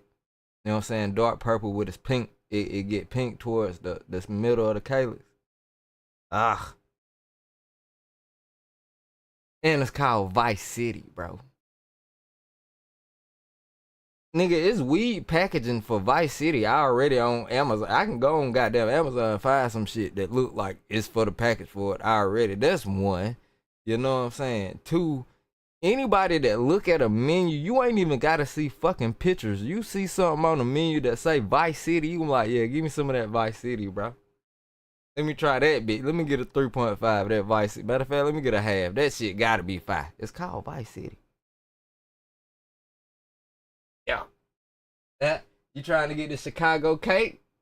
But dude want 1K a cut. Ooh wee. Ooh wee. One thing about it, boy. When niggas get to moving like that, then you just gotta create your own shit. You gotta make your own shit, right? Cause this Vibe Beach Diesel damn show finna hit the streets. Vibe Beach Diesel finna hit the streets. And it's coming. I already got the name for it. I already got the seeds. I just gotta find the phenotype that's gonna hold that name. Cause it's coming out that motherfucking it's coming from that cut that I trimmed today. That's the gassiest plant that I ever run. The motherfucker smell like just straight gas and everything good. Gas and good ass weed. That's what it smell like, right? So I'm like, boom. If I could hit this some bitch with something sour, could the smoke translate to some sweet shit? It ain't really gassy to the taste at all, which I appreciate, cause I don't. You know what I mean, I like that gas smell, but I don't like that taste too much. So once I hit this bitch with something sour, and I can get all that gassiness with some sour on the back end, nigga. That's when we coming with this Vibe Beach Diesel. You know what I'm saying? I will hit the boy with that Vibe Beach Diesel ASAP. I'm gonna make it before anybody else in Virginia Beach do. I got to. That's the goal. That's the plan. But yeah, that's what you gotta do when niggas get to moving like that. Boy, you gotta make your own shit and be like, yo, look what I got. You talking about that Chicago cake? Okay, cool. Nigga, I got this Windy City. You know what I'm saying? I got this Windy City. Oh yeah, however you gonna do it, nigga. You know what I'm saying? I was finna say some ignorant ass shit, but I ain't got time to be beefing with no gang members in Chicago. You know what I'm saying, bruh? Make you some shit that's fire as fuck, and then spin the block on that nigga. Like, hey, shit, you know? Yeah, we doing this shit too, cuz. Wanna swap out on all? Cause your shit 1K, but mine 5, bitch. What happened? You on 1K, mine 5. Now how you wanna run it? You know what I'm saying? Fuck that. Fuck that. At the end of the day, dog, fuck that. These boys be charging some crazy ass prices for some shit that we don't even be cloning. You know what I'm saying? These boys charging some ridiculous ass prices for some shit that I know that I ain't cloned. Some shit that I just won off before. Like that shit you telling me, that Sunday batter you got me, that you got. You talking about that motherfucker smelling like a whole dead ass nigga. That's the shit that motherfuckers be charging like, okay, 1,000 for it, and nigga gonna have to spend it, nigga gonna have to buy it. Cause you ain't got no shit that smell like no dead nigga. I do. You know what I mean? You can't find this shit nowhere else. So, you know what I mean? It's supposed to be love in the game, dog. It's definitely all love in the game. The game, what you make it, shit can be all love. But when niggas get to moving like that, fuck it, cuz. 1K for a cut, man, stop playing. How about me? I'm finna pop me a new bean. How about it? 1K for a cut, bitch. I'm finna pop 3 beans today. Alright, cool. Keep that son, bitch, G. Trap the X, what it do, man? You can't tell people that it result in a sale. Shit. I mean, you can't tell them that. I mean, you can't have that attitude about it. This is more or less a mentality. This ain't a sales pitch.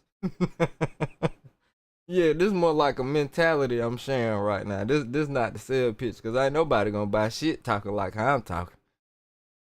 You know what I'm saying? You gotta have some customer service about yourself. But yeah, the mentality, just the mindset, like, fuck that. I'm not finna let nobody play with me, man. Hell no.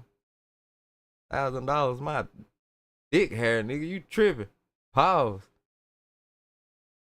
This is the place to check it out. You can also use code HomegrowTV to save a little chunk of change on your first order. And exactly. But see, you know, that's the whole point. That's the whole point of it. People that buy Supreme without thinking is familiar with the brand. They know the rarity of the brand. They know, like, you're not gonna get this t-shirt. They're not finna retro mass produce this motherfucking t-shirt. This motherfucking whatever the accessory is.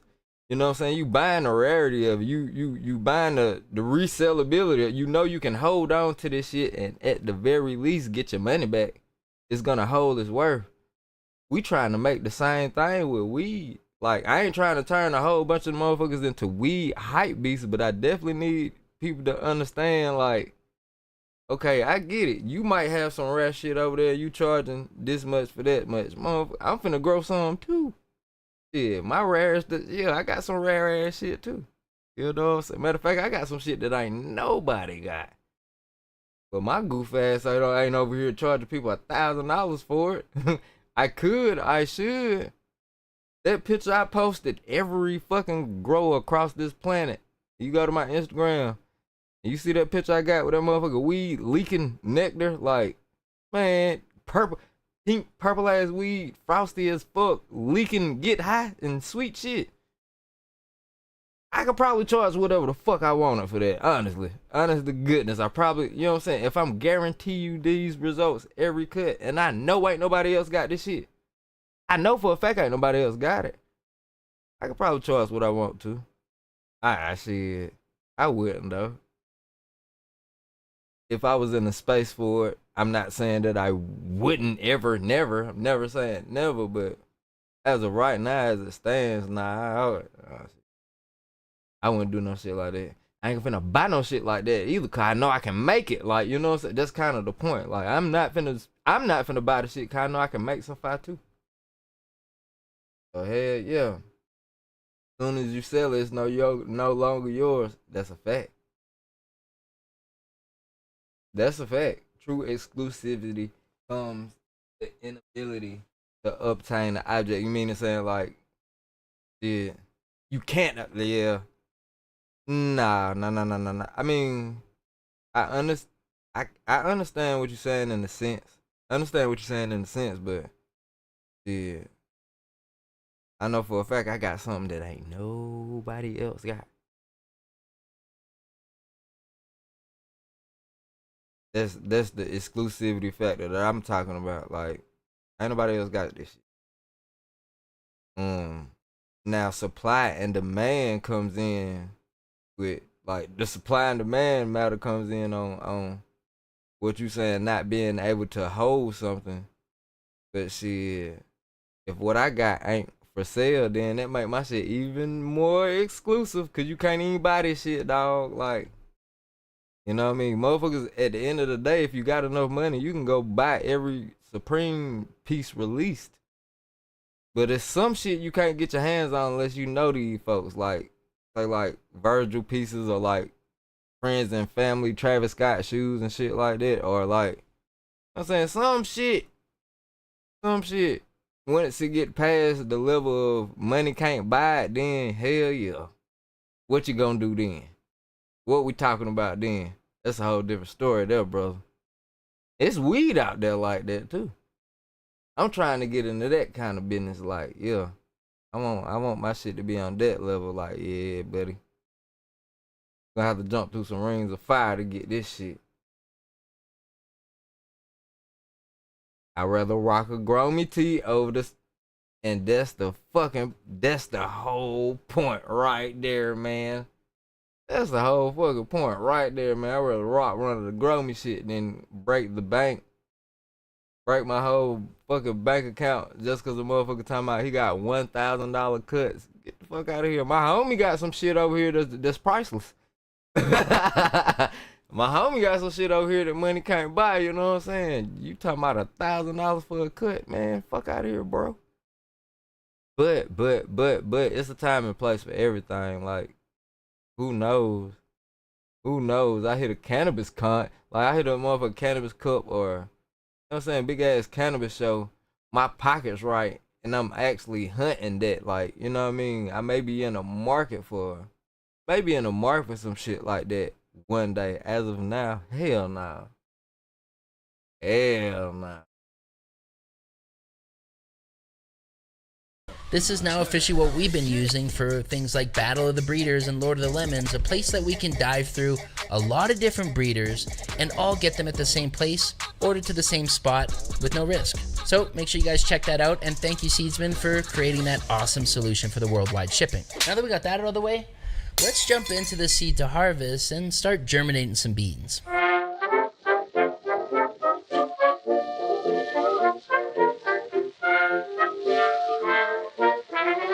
So here we are, and we got our pack from Dutch Passion of the Kerosene Crash.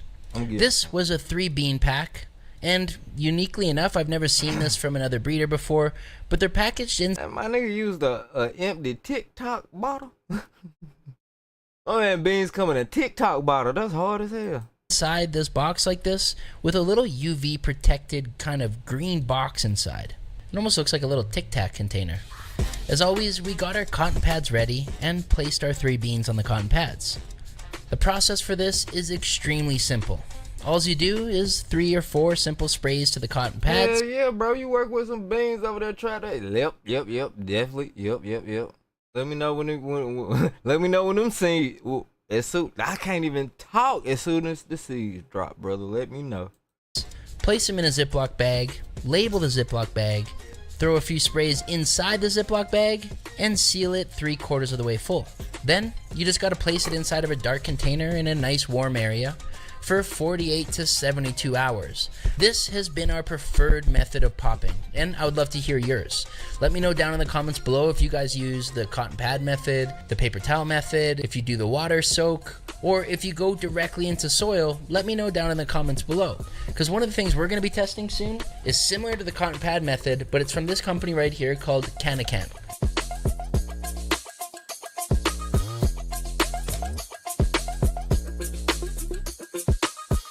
Very similar strategy to popping in cotton pad, except with it comes with its own little sealed container. It has these little pads underneath in there. It allows you to germinate 8 at once. And not only that, but it comes with its own little heat pad. Comes with a heat pad, which from what I've seen in Discord and other people testing this, like Huygen, they're getting their germination to come even quicker by having the perfect amount of heat and a little labeling system so you can keep track of what you germinated and what your rates were. So that's what we're going to be testing in future things like Battle of the Breeders that's coming up right away. But for now, we always rock cotton pad, but very soon going to be testing something like this from CASHAPP. So yeah, let me know if anyone in the comments has tried this before and what your guys' thoughts are. They're like a pretty cool idea, but shit, I've been rocking out with just putting a little bit of water in a solo cup and dropping that bitch in there till the root pop out. I sit it in the dark, let it go to the root pop. And matter of fact, what I actually do is sit the motherfucking, put the solo cup up on top of my grow light. Roots shoot out that bitch for the next day over with. Throw them fuckers in the ground and we up.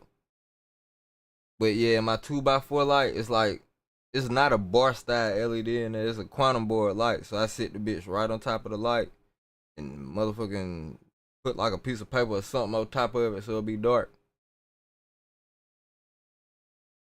And Roots like shit. That's like a pretty cool little instrument right there though, boy. 72 hours later, everything had germinated, and we decided to put the Oh shit, you got one? Got your one? Well, damn.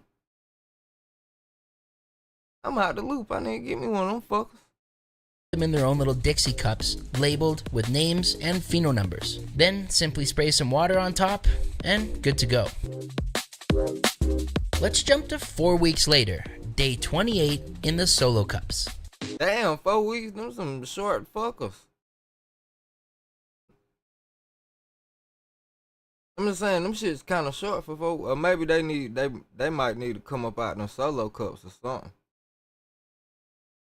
They short as hell, am I tripping? So at the time of filming this right here, they had literally just woken up. I had taken them out before the lights were on, hence the leaves being down, and they were definitely a little bit dry. See, when your plants get to the phase like this... I mean, I ain't really tripping off the leaves being down. I'm just talking about the height alone. I ain't popped beans in a while, dog. I've been running clones like shit. I'm usually thinking 4 weeks, though. I mean, the nose look right. The nose look right. Them fuckers just look short, though. Where they're drying out almost daily, this is most certainly one of the signs that it is time to transplant. So let's move to 22 days later. Day 50 veg, the beginning of week 8. What the fuck? What's going on with them plants? Things were looking beautiful. One of the phenos had definitely stretched up. It gotta be the genetics, cause that stalk look retarded. That stalk look beastly. I ain't gonna fake, but that bitch still look shit. 8 weeks, boy. Fucking 8 weeks, my plants be looking rooster sized, boy. Immensely. The other I one would have had to top them hoes like. Man, I would have had to top that motherfucker 2-3 times 8 weeks. had remained short, stout, and Trap eggs, you laughing, but shit, maybe I just be goddamn catching them big tall motherfuckers, dog. I be catching them tall motherfuckers. 8 weeks, not topping nothing, man. Get the fuck out of here. That's a rant. bushy. Both had no complaints. Yeah, that's what I'm saying. The motherfucker's short, bro. I know I wasn't tripping. Nice and green and looking healthy. But on the That look good though. Look really good, and that motherfucker look like it's gonna be a beast. It's still short as hell for 8. I mean, it's still not that tall for 8 weeks. But that fucker gonna be a beast right there though. Jesus. On the tall pheno, it was time to top her. Right, Trap. I know I wasn't tripping, man. He just now topped it. Jesus. That's a 5 fucking top right there, though, boy. I be done made me 2 cuts. I cut that bitch right there. Make me a two-headed monster. You know me and Macho, boy. Me and Macho make us a 2-head clone quick as fuck. Top that bitch right there. Make me a little 2-head monster. And then put that top part down in the motherfucking aeroponic cloner too, nigga. Had me 2 cuts off that bitch. As you can see, we took a pretty big topping on this one and didn't take off any other leaves at all. The reason why is our only goal here was to even out the canopy between the 2 phenos. And But damn, Scrap, if it took that motherfucker 2 months for it to get that tall, that bitch ain't gonna, what the hell? Damn. You gonna take this plant forever to get big. because, as you'll see in a second here, they're going into a 2x4, our goal was to make as even as a canopy as possible before we get into flower. So That stretch crazy. the only training technique done in this so far is going to be They just ain't get about 5 up out of that bitch. You know what I'm saying? I'm gonna bust that hoe down, boy. the topping on the 1 pheno. Everything just looked perfect. And this is important to note that this was one of our last harvests we ever did at this house here. Guys, I'm moving literally any day now. I know I've been saying that for a while, but we have a new farm with a license that's almost ready. It's been the longest, like... Damn, Heisen Turk said he gonna hook you up with a clone, gave you a whole plant. That's how my boy Jeff did me with that fucking frozen bag. I was ready to go up and fly, well, boy. I went to go get a clone. That man said, here, take this bitch, man. I said, oh shit, thank you. It was from seed to that fucker. Whoop to the frozen bag. 7-8 months ever. It was supposed to take like 2 months or 1 month or 3 months. It's been 8. All right, so it's taken a lot longer than I thought, but we're finally moving into the new house. So this being one of our last harvests here meant that this was also one of the last harvests or one of the last runs that we ever did without switching to Athena.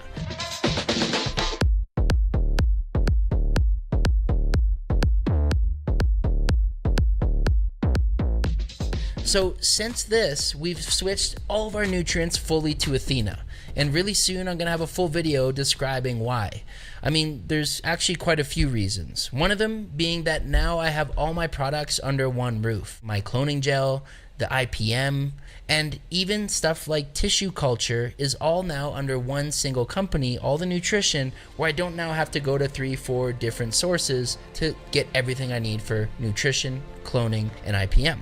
Alright, so what's good with Athena, man? What's good with Athena? Y'all talk to me. I've been seeing a whole... You won't call it word twerp. That's what... Yo, I've been seeing a lot of people running Athena. To my knowledge, Athena is a synthetic. Is it synthetic? Or nah? And, I mean, with my past experience, running synthetics, I had some big pretty ass plants, man. The motherfuckers was big and pretty. Smoked good too. It just took hella long to cure it, and I honestly feel like this organic shit, boy. This organic shit is the way as far as terps go. But what's up with Athena though? I've been hearing a lot of people use that shit. You don't know a lot of people use it? They pump that shit real hard at my grocery store too. Well, that and the fact that their information is just unbelievable. And this is truly a company that I can grow with. Okay. This is their handbook, and it's available on their website for $20, or you can even get a free download. I'll leave the link in the description below. But this here is packed with information of everything from dry backs to crop steering to setting up things like dosatrons, which we one day want to grow to. So my biggest answer, and there's multiple reasons why we switched to Athena, but the biggest thing was it was a company that I could see myself growing with, in the sense of learning more things, new They say 100% organic. He say Athena for people that don't want to do any work. What's the point of growing? Oh shit. So it's easy. I'm not against easy, goddamn. Techniques and diving more into the science of nutrition. Things have been looking amazing. Our Lord of the Lemons crushed it, and everything we've been growing with Athena so far has been perfect. Not only that, our clones have now jumped up to literally every single time we're hitting 100, mostly because of their SO. What about that damn short ass plant that you were growing for 2 months that was this big, my G? No, I'm talking shit. I'm talking shit. For real, some shit like that though. I been done switched my nukes up. Take you too long to get big, boy. And it could definitely be the phenotype. It could definitely be completely the phenotype in the genetics. It could be all in the genetics, but shit. 8 months and my goddamn plant's that big, I'm switching up the flow, cuz something wrong. Peas in here, and also because of their cloning gel. This is the man that put. That's what you know what I'm saying. Like at the end of the day, boy, I listen and I get bits and pieces from everybody, but you got to go with your own experiences. That you really got to go with your own experiences. You know what I'm saying? Yeah, I ain't. I ain't taking from nobody. But this man content be fire regardless. We've been getting 100% success on all the clones. Oh yeah, well. Boy, you a fool. This is the man that pushed them triplo. Oh, holy shit. 6 days later, day 56, and this is the end of week 8. This will be the last time that you guys see an update in veg. You can see the pheno that we had topped has completely recuperated from her topping and is now exploding with all these side branches and a beautiful even canopy. We had a little bit of... Nah, man, shit. I think his drive and his passion and the work, like what you saying, I agree with what you saying, and I would add and say, like, to a sense, I think the work that he's putting out is probably attracting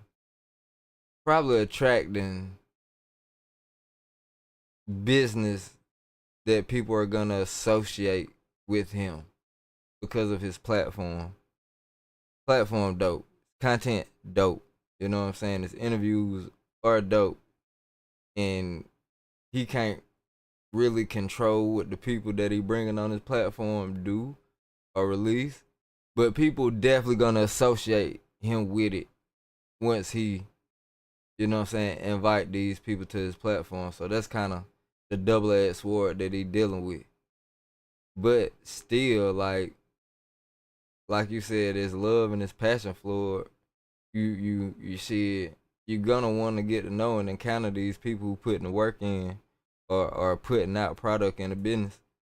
If you can sit there and talk to them and interview them and pick their brains, see what the fuck they doing, I would too. So I don't blame the code at all. You know what I'm saying? Bro-fi. I feel like he's a really, really good person. Of wrinkling and stuff going on with the edges of the leaves here, but I think we... Damn, what it do? You know what I'm saying?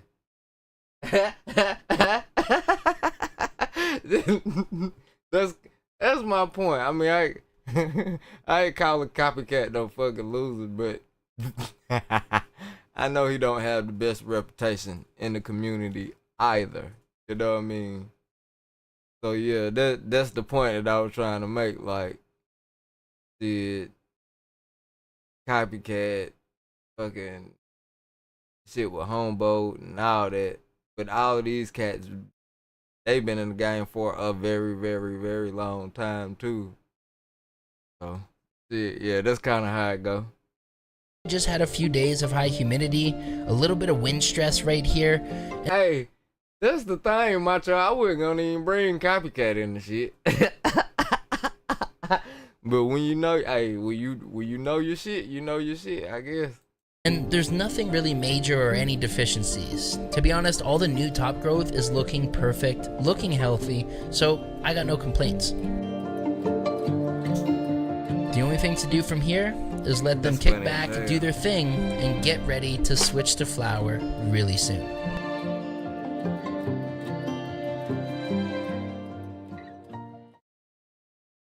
I'm ready to see him flip these shit. So here we are for the first update in flower. That stretch is fucking crazy. Okay, this is day 11 of flower, right? But how long did he take to flip them bitches after that? After, like, because he had to give them time to recover from the top. Well, he had to get that one plant time to recover from the topping. But I'm like, is this motherfucker stretching like that, or you took another 8 weeks then flipped this up? Cause I had plants that stretch crazy, like stretch past my fucking LEDs too. This is day 11 flower inside the tent. That's what I'm saying, man. How long did it take us to get here? Everything was looking happy, healthy, and amazing. Off to a splendid start for the beginning of flower. I love this phase because you're starting to see the stretch, the growth, the little buds forming, and my favorite part, you start to get a feel for the internodal spacing, meaning the space in between each little bud site, right? Traditionally, the smaller and tighter the spacing, the bigger the buds, and the further away the spacing, it's not necessarily a bad thing, but it's not really something I look for, long internodal spacing. But often you'll find just buds further away the longer the internodal spacing is. So we... I'm cool with long internotal spacing as long as the motherfucking buds be like baseballs. You know what I'm saying? If them bitches like baseballs on there, cool, let's get it. Let's get it. You know what I'm saying? What? Woo. Like this shit that I got going in a tent, man. Dog. I got one with a tight internotal spacing and the bud is just like long bud sticks. Cool, got one of them. But then that motherfucker with them big ass baseballs on it, bro. One of the top bud is like literally the size of my fucking fist, and I'm a fucking video. I'm gonna make a video tomorrow, and so y'all don't think I'm bullshitting. I'm make a short. That bitch so big, dog, it's crazy. We could already see at this phase right now that the spacing was looking good, tight, and potentially gonna give us some really big buds at the end of flower. Them buds on that tile plant gonna be big as fuck, boy. You see, here they were set up inside the AC Infinity 2x4 with the Evo 3. This tent size of a 2x4 is probably my favorite tent size to recommend new growers just getting into it. Because it's fun, it gives you enough room to test 6 phenos in a sea of green, or just do one big plant and scrog it out. There's so You do what you will, and if you pull it off, go ahead and get your shit off. But I wouldn't fly with 6 plants in a 2x4. That's like, that's a, you down there begging for powdery mildew at this point. You know what I'm saying? You got to do like a 2-week veg, root to fruit. If you do that shit, like no veg at all. As soon as the motherfuckers pop out the seed, 12 to 12. So many options in a small tent like this, and it's a really low impact on space, meaning whether people are in an apartment or whether you're in a house and just have it tucked away in a corner, this 2x4 is more than enough to crank out some fire buds, as you'll see by Fucking right. Starting off with a 2x4 is the way to go, though. Definitely that's the way to go. Start. You gonna need you some more like real fast, but man, tell you what, boy. Salute to the 2x4 gang. the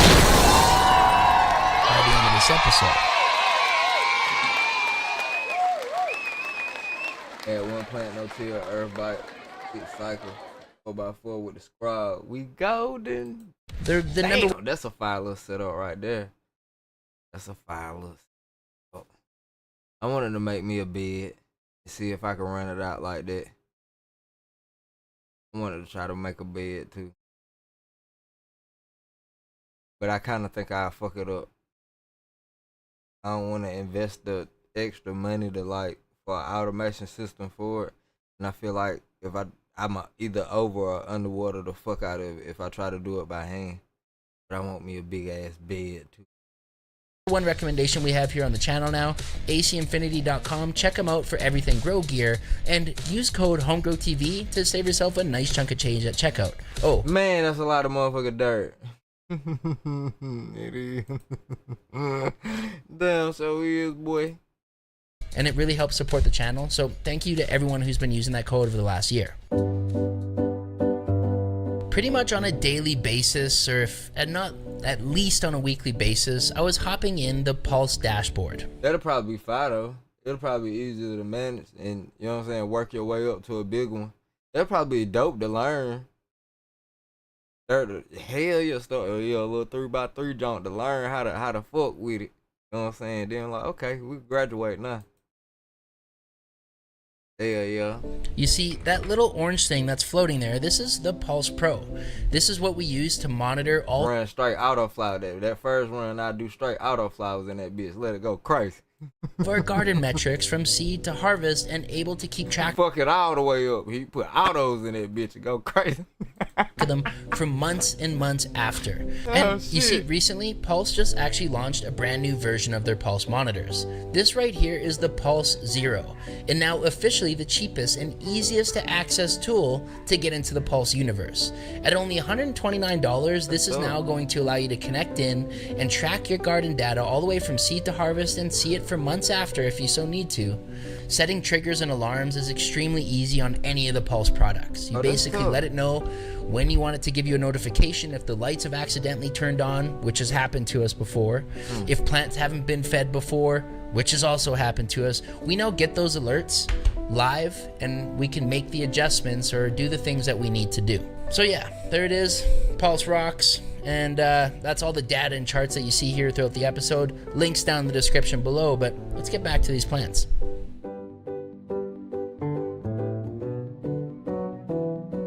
So for day 11 flower, everything was looking amazing. Nothing much to do now, but make sure that they're getting... grab one of them. Lord forbid.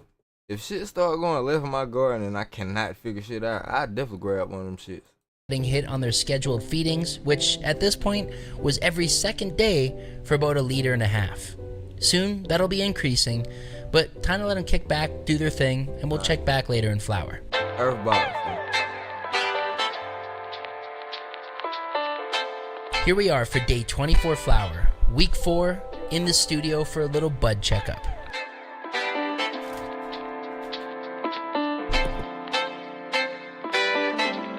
See, that week 4 leaning into week 5 is another really exciting moment in flower phase, because this is when you should start to hopefully see your first little trichome development and maybe even your first little aromas from the terps and things going on inside the plant. And my oh my, is that what we found.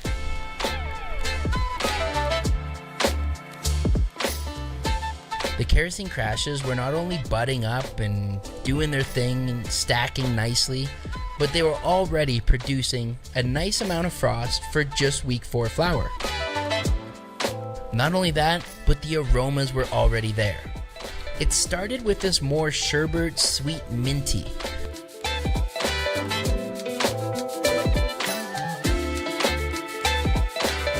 You can now see that intranodal space doing its thing, being so tight and stacking up one after the other, bud on bud on bud.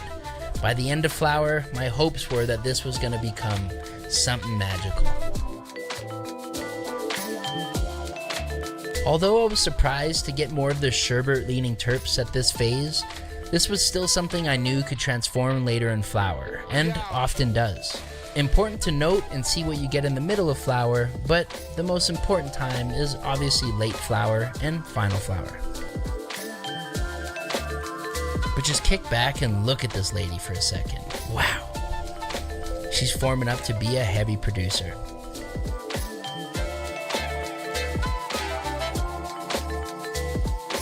Alright, this is that part in the episode where we once again have a big gap.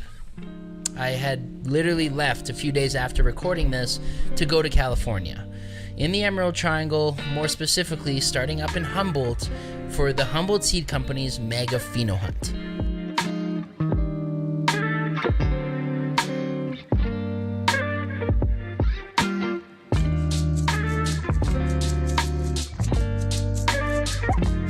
This is probably the coolest experience I've ever lived. But that's still locked in, ain't it? My boy goddamn, hey boy, my boy Dakota, he loyal. That's why I fuck with him. He loyal. He ain't gonna switch up on you, cuz.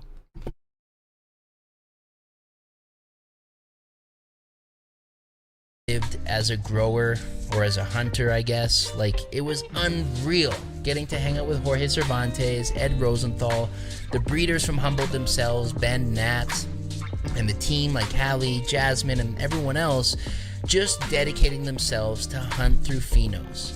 We had seen well over 10,000, I think leaning more on that 20,000 side of total plants throughout the entire trip. And it was nothing but going from one farm to the next, weeks of action of plants. Like, it was a dream come true.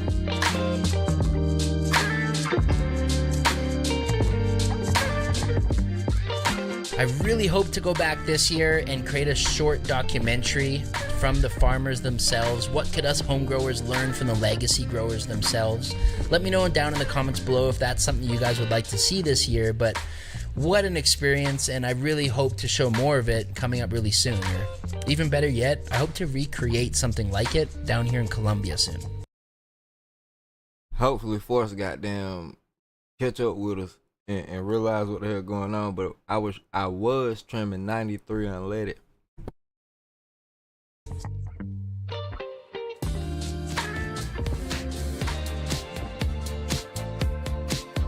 The first thing we did once we got back from the Humboldt pheno hunt was check on our plants. It was now 43 days later, day 67, week 10 flower, and here we are for an intent update. God, I had missed these girls, and I could not believe what I was looking at. Things had fattened up more than I could have ever expected.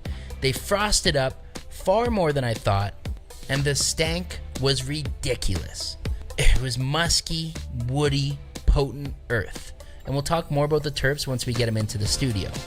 But the one thing I noticed from just lightly touching a few of the leaves was how ridiculously sticky it was.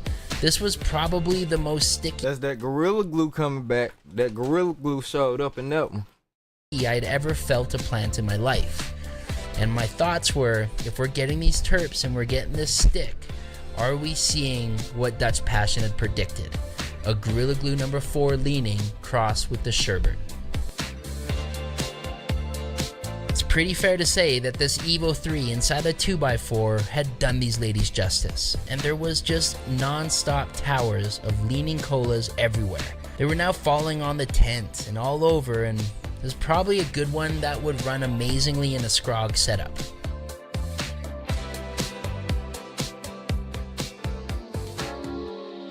Did a quick little trichome check with the phone. This is a little hack if you guys didn't know. If you put your phone onto the widest angle and you get up in there, you can actually see the trichomes good enough for a quick glance to know if it's harvest time or not. That's exactly how I've been checking my plants. And I did all that shit buying fucking microscopes on Amazon.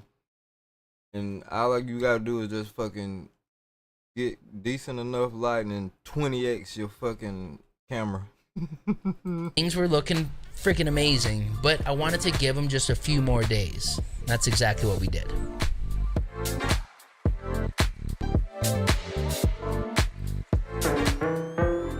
Six days later, day 73 flower, and it was officially harvest day.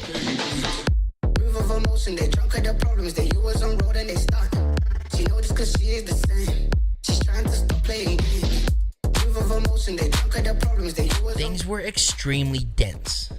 A beautiful stack, stupid stank. And for the first time ever, we're gonna break down the stank into the spider chart breakdown.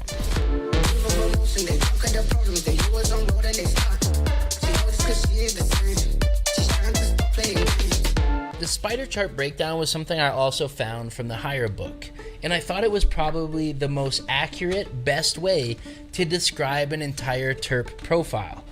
As you know, if one plant is citrus, it doesn't mean it's nothing else. Or if a plant is woody, it doesn't mean that it has nothing else in it. And that's why I thought this was an amazing representation. So this spider chart right here breaks things down into 6 different terp realms or categories. Starting from the top right, it's things that fit into the dank category, which are resiny, pine, cedar, hoppy, oily, musky, and grassy. Then right next to it, similar to it, is the earthy, which is herbal, floral, minty, menthol, peppery, woody, and spicy.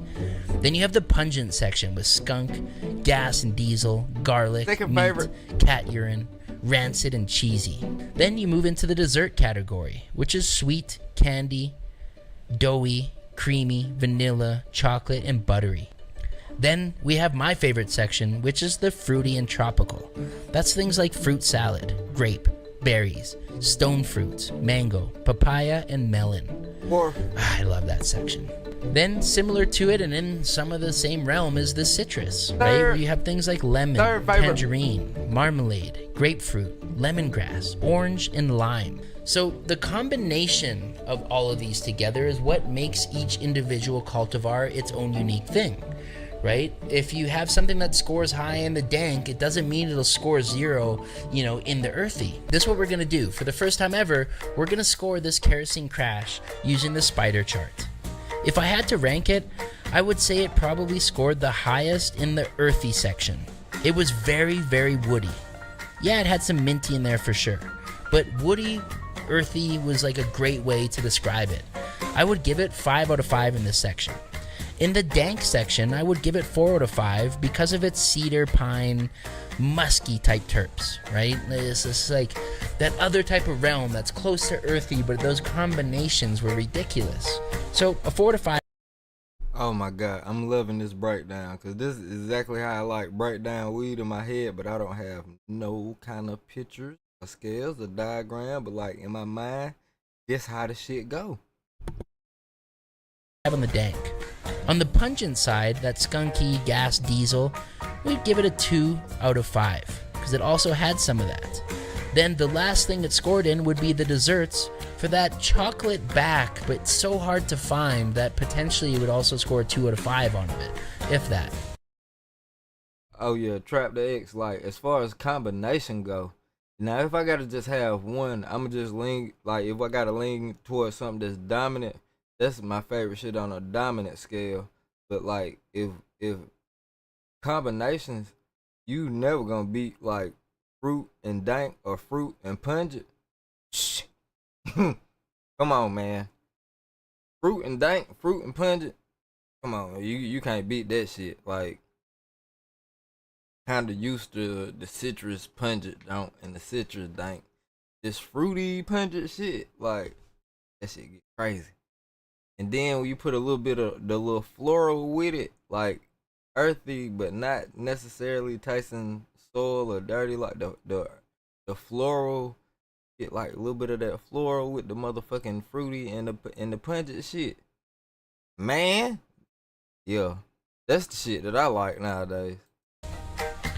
But then when it came to the fruity tropical and then the citrus, nice. I would give it 0 because that's what you're gonna pollinate. Man, I'm fucking with the GMO too. Anything that got that onion, that got the motherfucking that onion shit with it, bro. I'm with that shit. That GMO a bad motherfucker, bro. It had no fruits. A lot of people say they don't like GMO, but I fucks with it. And that grapefruit, bro. Okay, that's what the Great Diamonds I had was like. You know what I'm saying? It was like skunky, grapefruity. You know what I'm saying? And faint with the fuel. It was like faint with the fuel on the aroma, but not much on the smoke. But that goddamn Great Diamonds was a fool like that too. It had no tropical nothing. It had no citrus whatsoever, but did score high in those other areas. So for me, I'm always on the hunt for these fruity things. But I always say if it's unique, if it's something we haven't had before, and if it's potent and strong, then we're probably going to take a second look at it. From what I was already smelling just in the studio, we hadn't even tried it yet, or busted it up, or tested it, or anything, but I knew there was something special in here that I hadn't really seen before, and felt like potentially this was one of the first times that I seen a true good representation of a Gorilla Glue cross, with that sherbet in it.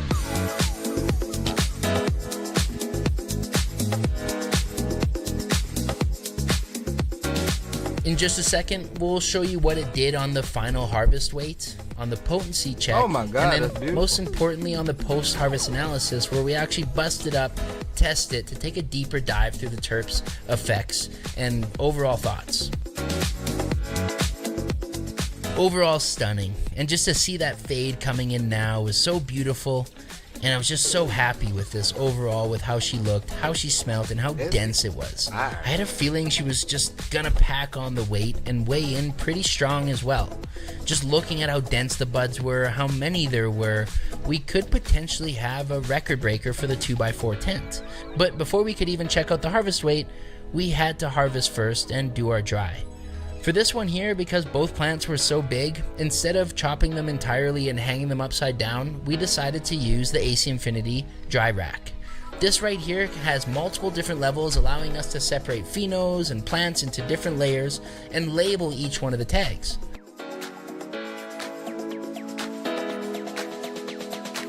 Once everything was cut up and put into the dry rack, it was time to bring them into the dry room and let them chill out for about 14 days at around 60% humidity. I had one of them, but I never used it. Cause I seen a video where somebody used it and they had to like keep turning their buds, like, and if they didn't turn them, their buds would be flat on one side. So I was like, nah, fuck that shit. I ain't dry. 14 days later, and it was finally time. They are now officially sitting They buds don't look flat though. in their sea vaults and starting their cure process. Inside the sea vaults was a solid 59% humidity, which for me is perfect. The buds, dense, green, crazy, musky, stanky little things. And chunky, like, wow. They Oh, were Sauce, you don't like that garlic shit? I do. I fucks with it. I fuck. I don't like it. I don't be too mad at it. big. On the official way up in the sea vault number 1, we hit 61.8 grams. In sea vault number 2, we hit 123. Yeah, man, I ain't trying to be goddamn turning my motherfucking buds like fucking kebabs. Like, nigga, I ain't trying to make kebabs, my nigga. I'm trying to make some kabloom. Blow my face off when I light that bitch up. 3.8 grams. And then the little jar that we had for popcorn nugs was just 30 grams. This was a total of 215.6 grams. Nice. Of dense, damn, frosty kerosene crash from a 2x4. Bitch, Wow. what? Oh my god, 200 grams out of 2x4? And that was one of the phenotypes, right?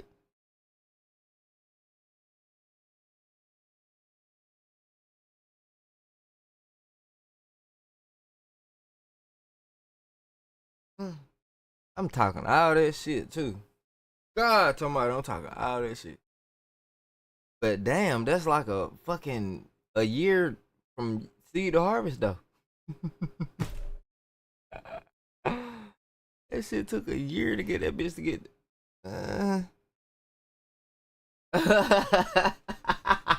That's what I'm saying. Hey, look, as soon as yeah, that's what I'm saying. Like that shit, damn, like I don't think I got, bruh, in a year. You know how many motherfucking harvests I can get through in a year? I know I can get through me about 3-4 in a year now.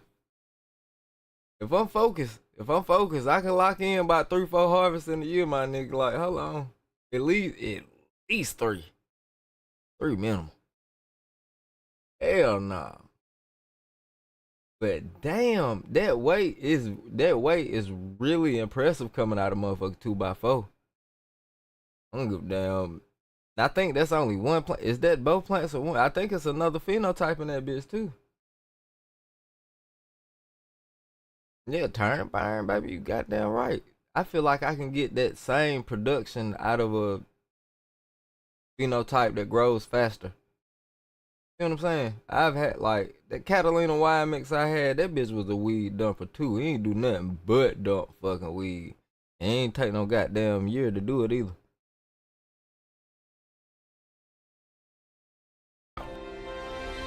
But damn though, that bud look like it's on God. That bud look like it.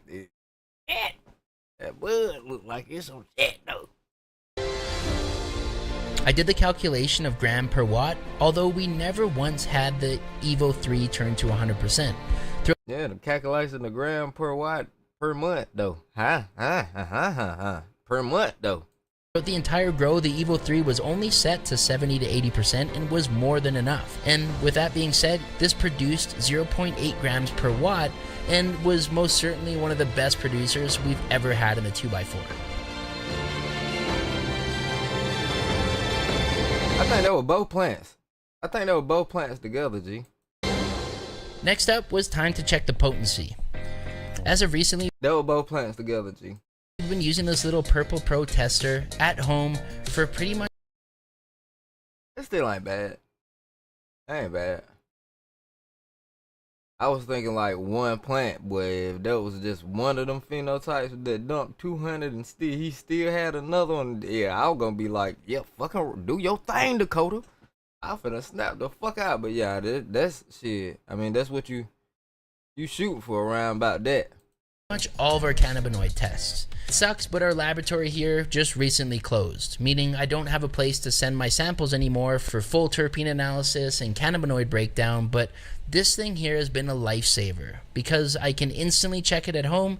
I can check as many phenos as I want. I can check them as many times as I want. Hey, Macho, he pulled a U on him, didn't he? Hey, Dakota, he ain't tied a motherfucking scales before he threw that gnome out there, did he? You gotta tell the scale, bro. God, no bullshit. Yeah, up, boy. You ain't tied a scale on that one, boy. You just threw that one out there. You ain't give us the, yeah. You fucked my head up for a second. I'm talking shit. Man, it's the weed talking at this. I need to shut the fuck up, or I'm not gonna be welcome in the weed community. They were like, bro, he ain't doing that but talking shit to all our favorite. Like, look, man, I'm just joking. And I don't have to pay that $100 fee every single time I want to get something checked. So we've been loving it. It's been a really good base to kind of check things out here. And to be honest, anytime I hit anything above 20, I'm happy. So after calibrating the Purple Pro, our first test hit 19%. And our second test hit 21%. That's what's cool about this, because you can test the popcorn nugs at the bottom, you can test the top bud at the top and see the difference, or you could test things in even earlier flower, right? Cut something on that week 4, dry it out, and test and see how many cannabinoids are already developing in early flower. These are just some of the tests and things that we want to start to experiment with soon, as well as I've heard rumors that they're also testing extractions now. I don't know the details, so don't ask me yet, but I will further investigate. Hopefully, as the years move on. That's dope. Okay, that makes perfect sense. That makes perfect sense. So you could test the same plant and the lowers would test at different numbers than top bud.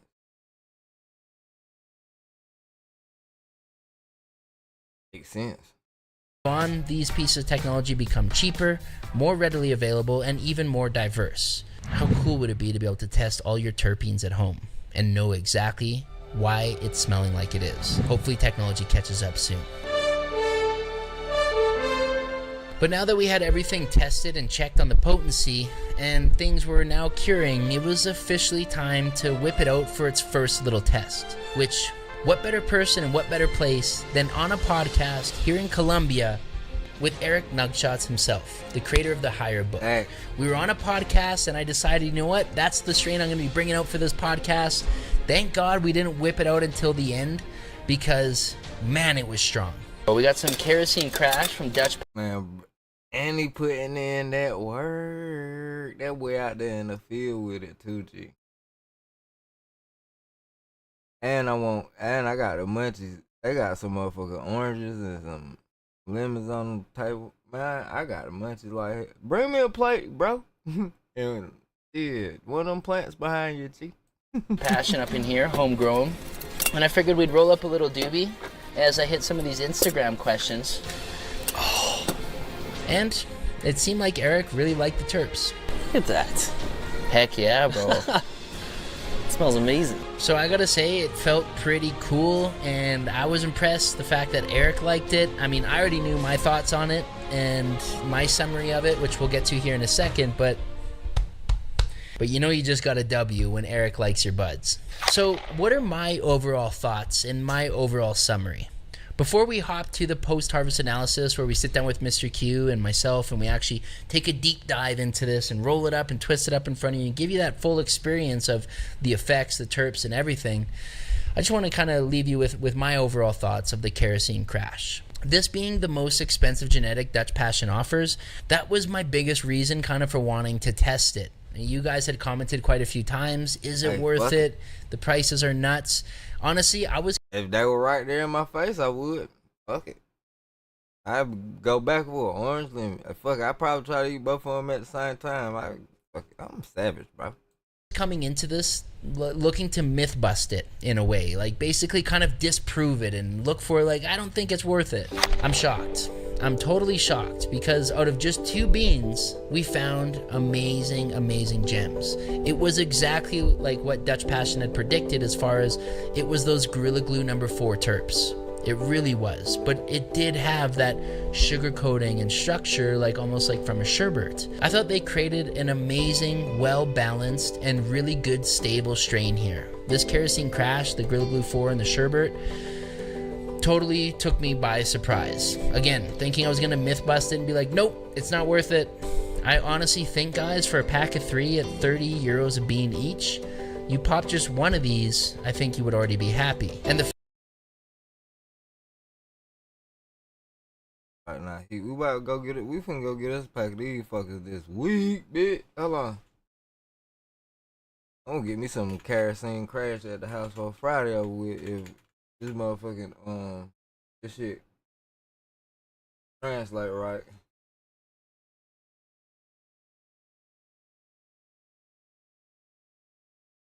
Damn, my ass.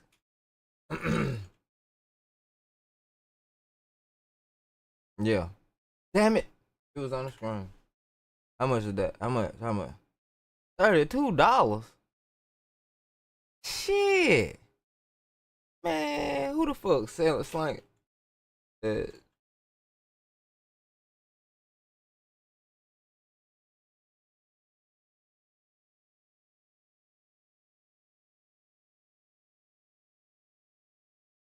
God damn it.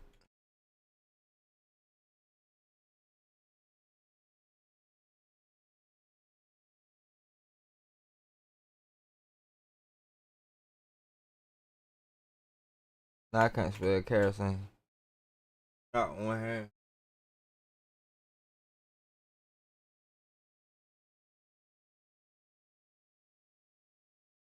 Who got it? Straight from Dutch Passion. A. Plus I'm over 21. Fuck. Fuck. Oh. Oh, so Dakota made a video. Now y'all niggas texting.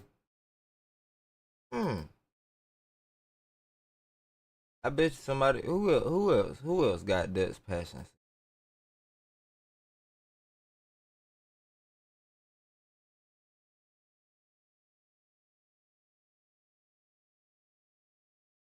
This for informational purposes only. YouTube, please don't demonetize my channel. I am not teaching people how to buy seeds. Just trying to show everybody what the fuck where it's at. Ah.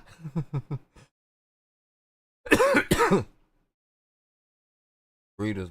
What seed bank? Seedsman.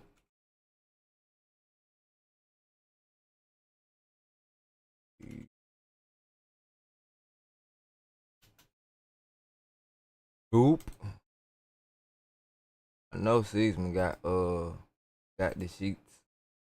We in the States, baby. Hey, I'm 21, fuck face. Let's get it.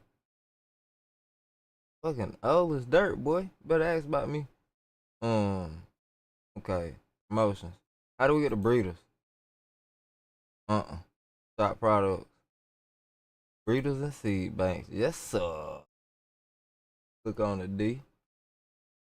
Dutch Passion, where's you at, whore? Y'all ain't got that shit no more? Why? Oh. Frustrated now.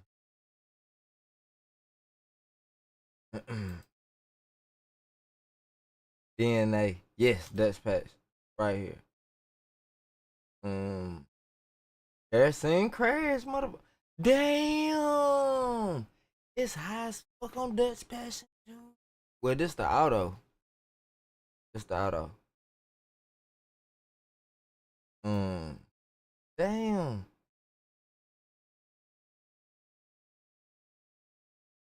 It's kerosene crash.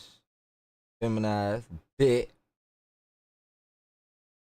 It's definitely cheaper here. Fuck. No, it's not. It's the same price. Sauce man say you about to tap out, yeah. Alright, peace out, broski. Peace out, G. Peace out, G. But damn. We're gonna have to try something else from Dutch. Nah, but hell nah, I'm thinking about trying something else from Dutch Passion, boy. Everything else is $30 or cheaper. You actually got cheaper strains. Motherfucking Durban poison over there. That shit so fire. McCombs tulip. That shit pretty fire too. But bang. Okay. Hey, you know what? Before I get off this motherfucker website, I seen my boys in the cut.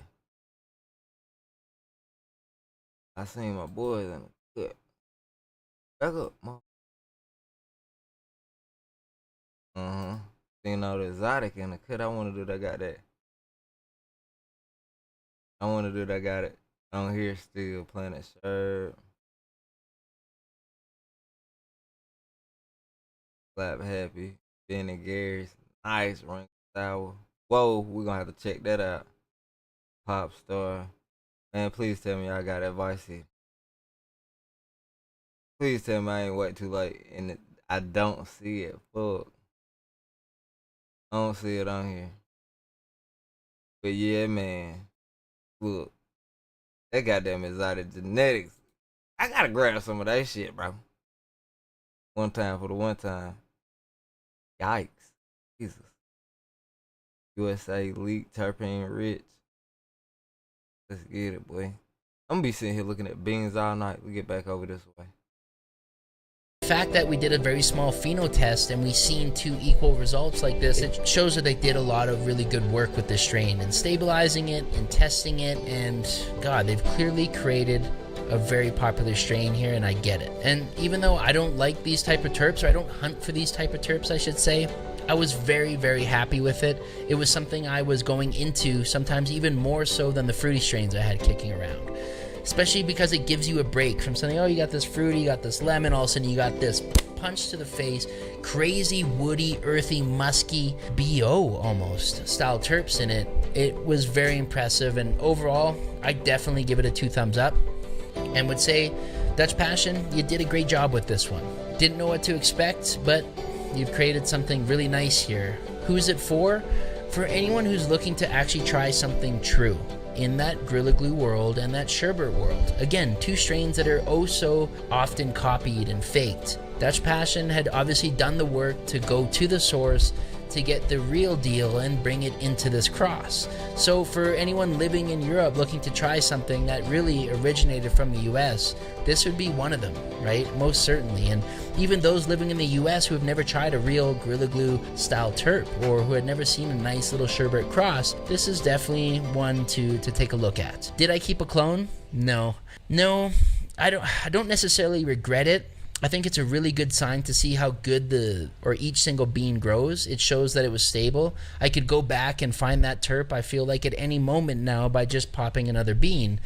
That being said, if I did keep one of the clones, it would have been extremely popular in a country like here in Colombia, especially with these outdoor growers and people in extractions. To get a result like this and so big, and to get these terps like this so consistently, I know the clone would have done really well down here. So it's unfortunate that I didn't keep it, but I most certainly would try and pop that again, or would run with that again, especially when I'm looking for something nice in that Gorilla Glue world. And don't forget, guys, Kerosene Crash is available worldwide on Seedsman. Now it's time we dive into the post-harvest analysis. I take a little stab through it. Mr. Q takes a deep dive through it.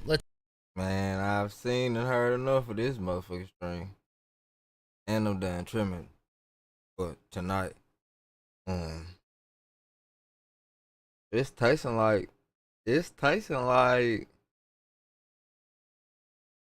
I'll probably be trimming not tomorrow, but definitely day after tomorrow. I'll be back trimming again. So see, catch y'all later, man. Get the fuck up out of here. Y'all stay blessed, man. Fruitful harvest. Everybody who growing, man, I hope you don't catch no motherfucking bugs, no powdery mildew, no weird shit happen in your garden. You know what I'm saying? Hope everybody having motherfucking good, happy, praying plants to the fucking sky, big, fat ass, stanky buds, man. You know what I'm saying? Take care of your friends. My family, yours, bro. Peace. Like this bitch. I'm high as a fucking fool, too. Peace out, y'all.